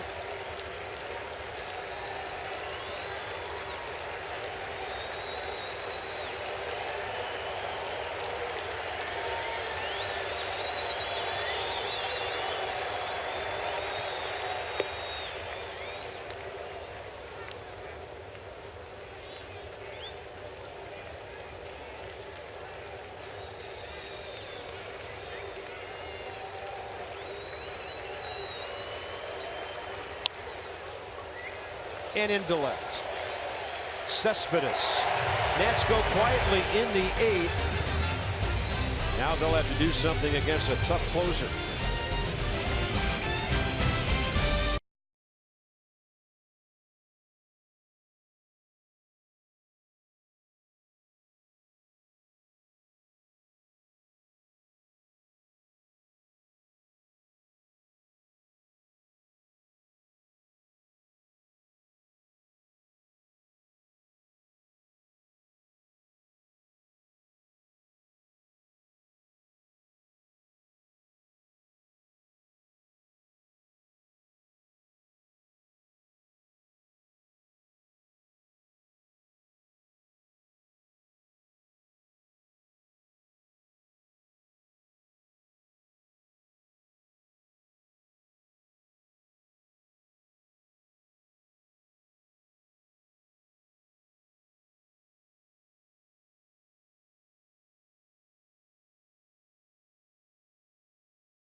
To you by visit Annapolis.org.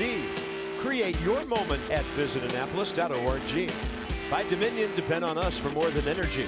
And by Navy Federal Credit Union, proudly serving the armed forces and their families for over 80 years.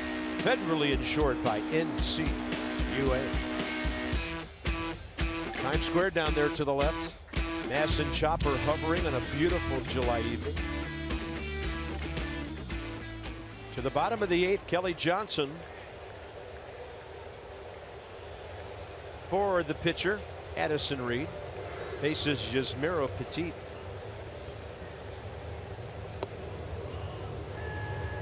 Left-handed batter, 3 for 6 career against our right-hander.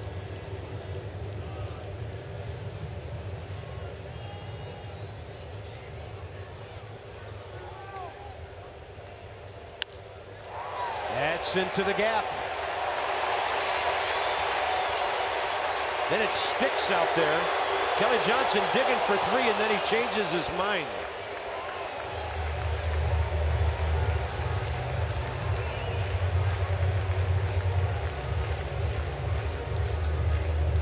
Completely different ball club than we saw in D.C. Completely different. 15th hit of the night for the Mets. A leadoff double by Kelly Johnson here in the bottom of the 8th. Got a little tricky here. The ball kind of stuck in there. You can throw your hands up if you want. Ben decided to go in there. Here's Travis d'Arnaud.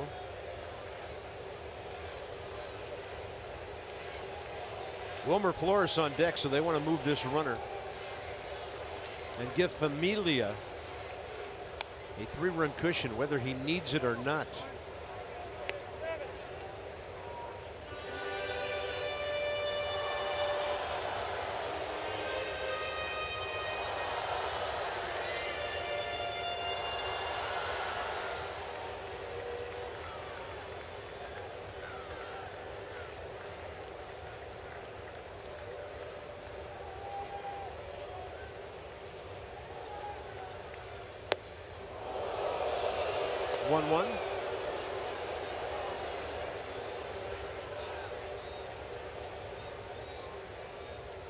He has been amazing this year.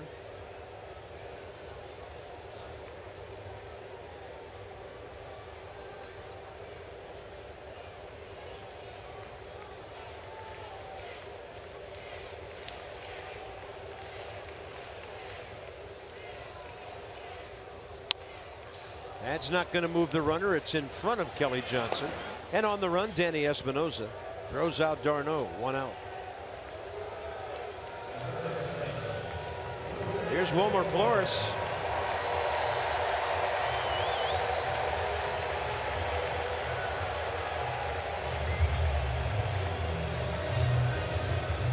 So I'm looking at Familia's numbers to figure out how the Nats are going to do this. He's got a 2.61 ERA, so people are scoring off him. He's given up 36 hits in 41 innings, so he's human. He's walked 14 people. I'm just saying. I remember when Craig Kimbrell was invincible and the Nats got to him a few times. So, hey, got to keep it a 9-7 game first, though.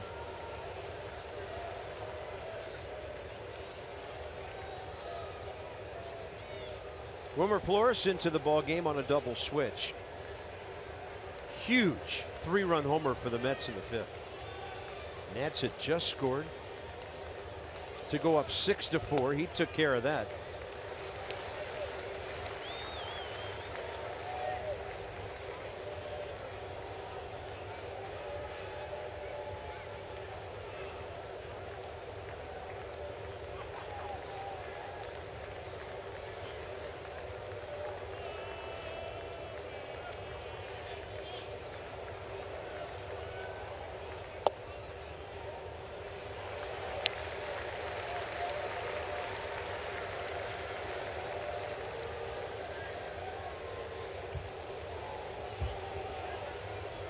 A lot of long counts tonight. One was intentional, but the Nats have walked 8 Mets tonight.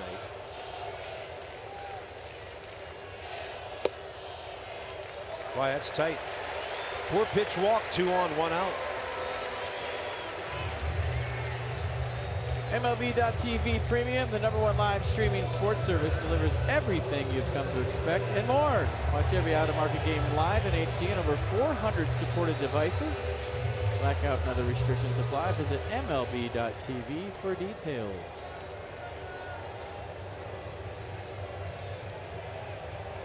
Jose Reyes 1 for 2 career against Yusmeira Petit. Looks it all the way in, strike 1.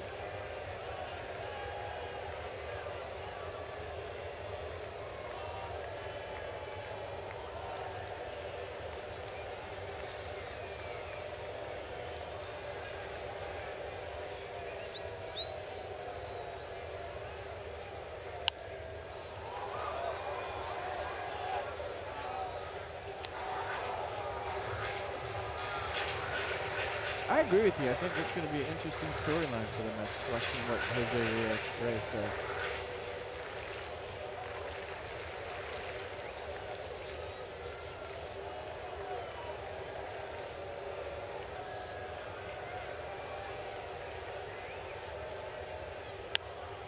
Reyes jammed, and the infield fly rule is in effect as Drew grabs it for the 2nd out.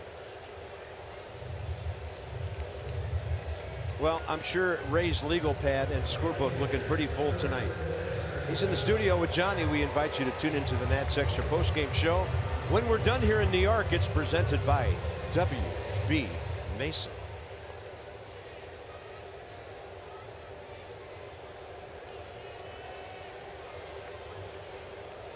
And somebody get Curtis Granderson out tonight.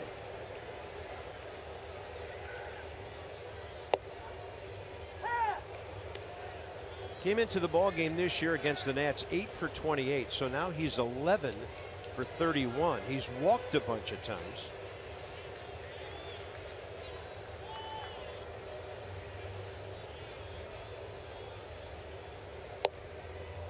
Good fastball up in the zone, tailing away. No balls, 2 strikes. Eric Goodell and Jeurys Familia. Goodell, if they score 2 runs here to take it out of save range. You want him to score 2? No. No, I'm thinking maybe you do. Then you get Goodell and not Familia. 4 against Goodell or 2 against Familia. Take your pick, fans. Or as they say in baseball, pick your poison. Here he comes. Good do-ups, though, for the Nats.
Daniel Murphy and Bryce Harper against Jeurys Familia here in the top of the 9th inning. He's only 26 years of age. He has 79 career saves. And as FP mentioned, they're scoring. Somebody is on him this year. 2.61 ERA, not invincible. 40 Ks in 41 innings. For the most part, they'll challenge in. He doesn't strike you out, put it in play, and pitches to a lot of soft contact. He's a perfect 30 for 30 on the year. Perfect. Fastball 96, slider 87. The split, which is ridiculous, 95 miles an hour. 95. I've seen it as high as 98 to Bryce.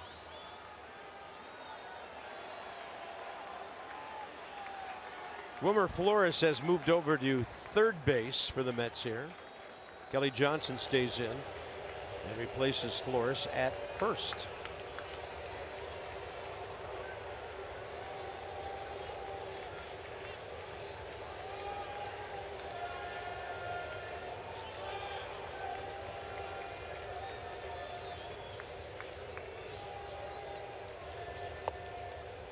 Low and in. Weird that he would start it off with an off-speed pitch to Jason Worth with a 2-run lead. 1-run lead I can see you don't want to get ambushed, but I have a feeling Jason might be taking a strike. Strange first pitch.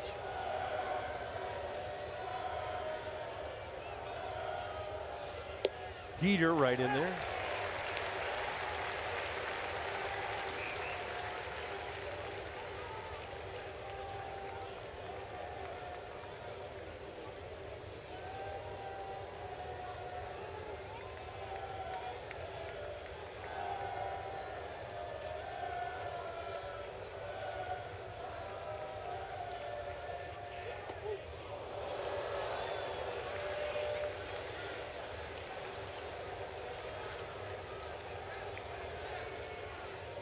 I don't know if Terry Collins knows something we don't know, but Goodell's still throwing down the bullpen. And that's interesting. That's an odd sight for me with a guy that's 30 for 30 on the mound, and he's got a backup plan going.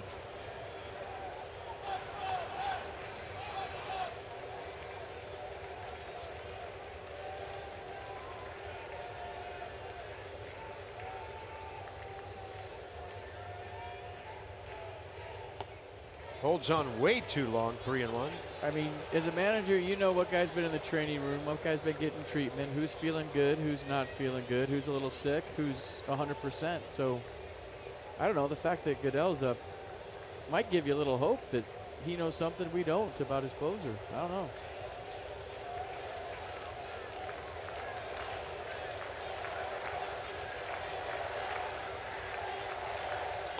Jason Worth on some pitches not even close. Draws a leadoff walk. Game on. Here we go. And now all bets are off for taking a strike. If you're Daniel Murphy, you get something, you're wailing. Murphy has faced him once this year, and you guessed it, it was a base hit. Murphy, another spectacular night against the Mets tonight. He's hit the ball hard 3 times. A homer, single, 3 runs batted in. His next RBI will be number 60. Outside, ball 1. 2 red flags for me. The guy in the bullpen and a first pitch split to Jason Worth, and he hasn't been close, so make it 3.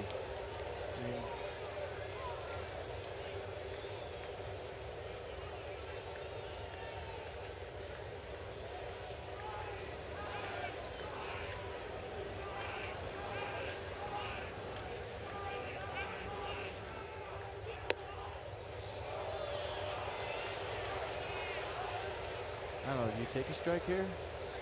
I'd say yeah, but then what if he lays one right down the middle? You could tie the game. I guess you patiently aggressive, selectively aggressive, if you will, right here, if you're Daniel Murphy. And if you're Dusty Baker, you have to trust your all-star to make the right decision here. You can't give him a take sign.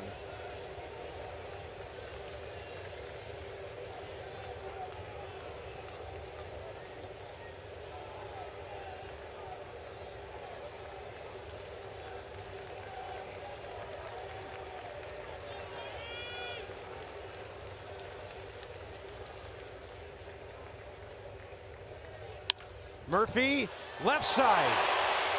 Unbelievable play by Asdrubal Cabrera to get the lead runner, and they're going to call a double play because Worth went after Neil Walker. Emphatic call by Jim Joyce, making it a 6-4-3 double play.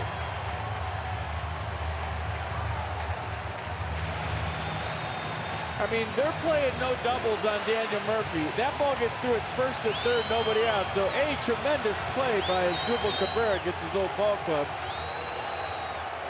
And I got to see the play again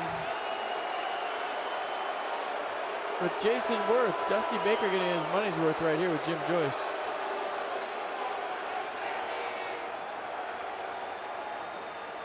Well, Dusty wants a crew chief review here. It's huge. Bryce Harper's either the tie-in run or he's got to get on for Wilson Ramos. Huge difference in this ball game. Huge. And the play by Cabrera, are you kidding me? That ball was past him. I think Jason deviated from his path, went inside, but he still had the base, but he went past the base. So the play, first of all, by Cabrera is by him. That's just robbery. Then the reverse flip, and you see Jason go to the inside there. Yeah, to me, his arm was all over the bag there. I mean, if I'm being honest, I got to say they got it right. Do I agree with the rule? Not at all, because it's lovey-dovey baseball. But that's the rule, that's the rule. I've made it clear that I think it stinks from opening day.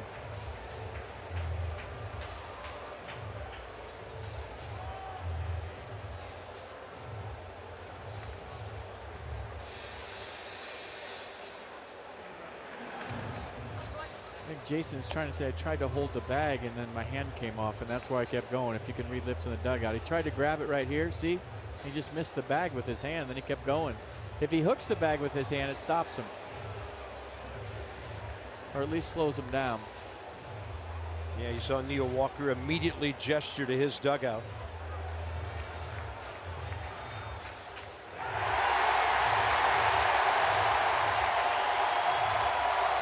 Potential rally killing double play. It's up to Harper now to keep it alive for Wilson Ramos. It's the right call because that's the rule.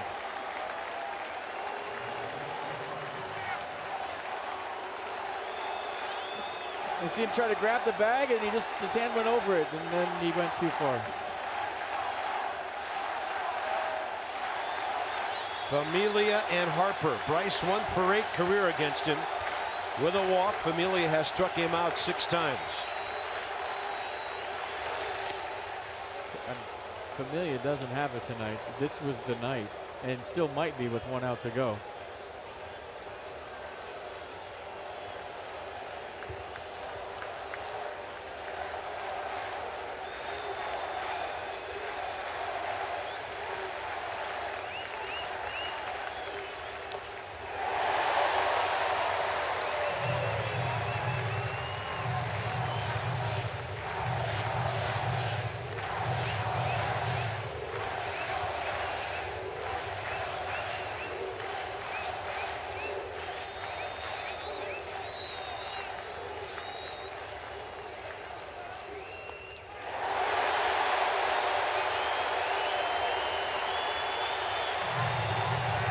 Mets a strike away from being 3 games behind the Nats.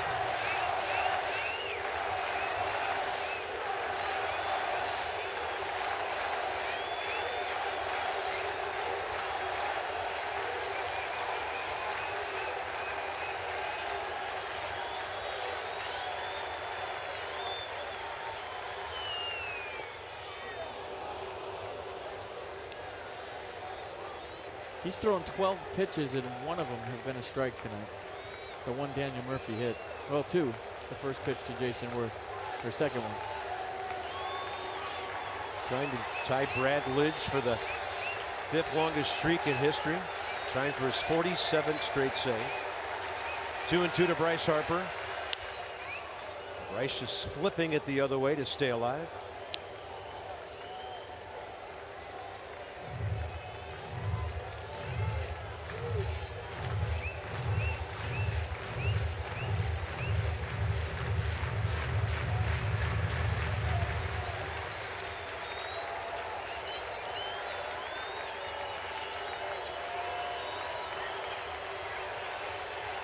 Two-2 pitch.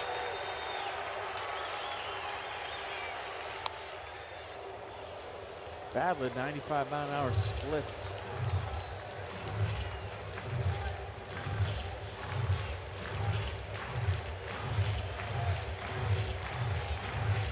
Tell you what, I stood next to Familia when they were in DC during batting practice. That guy's a house. He's huge.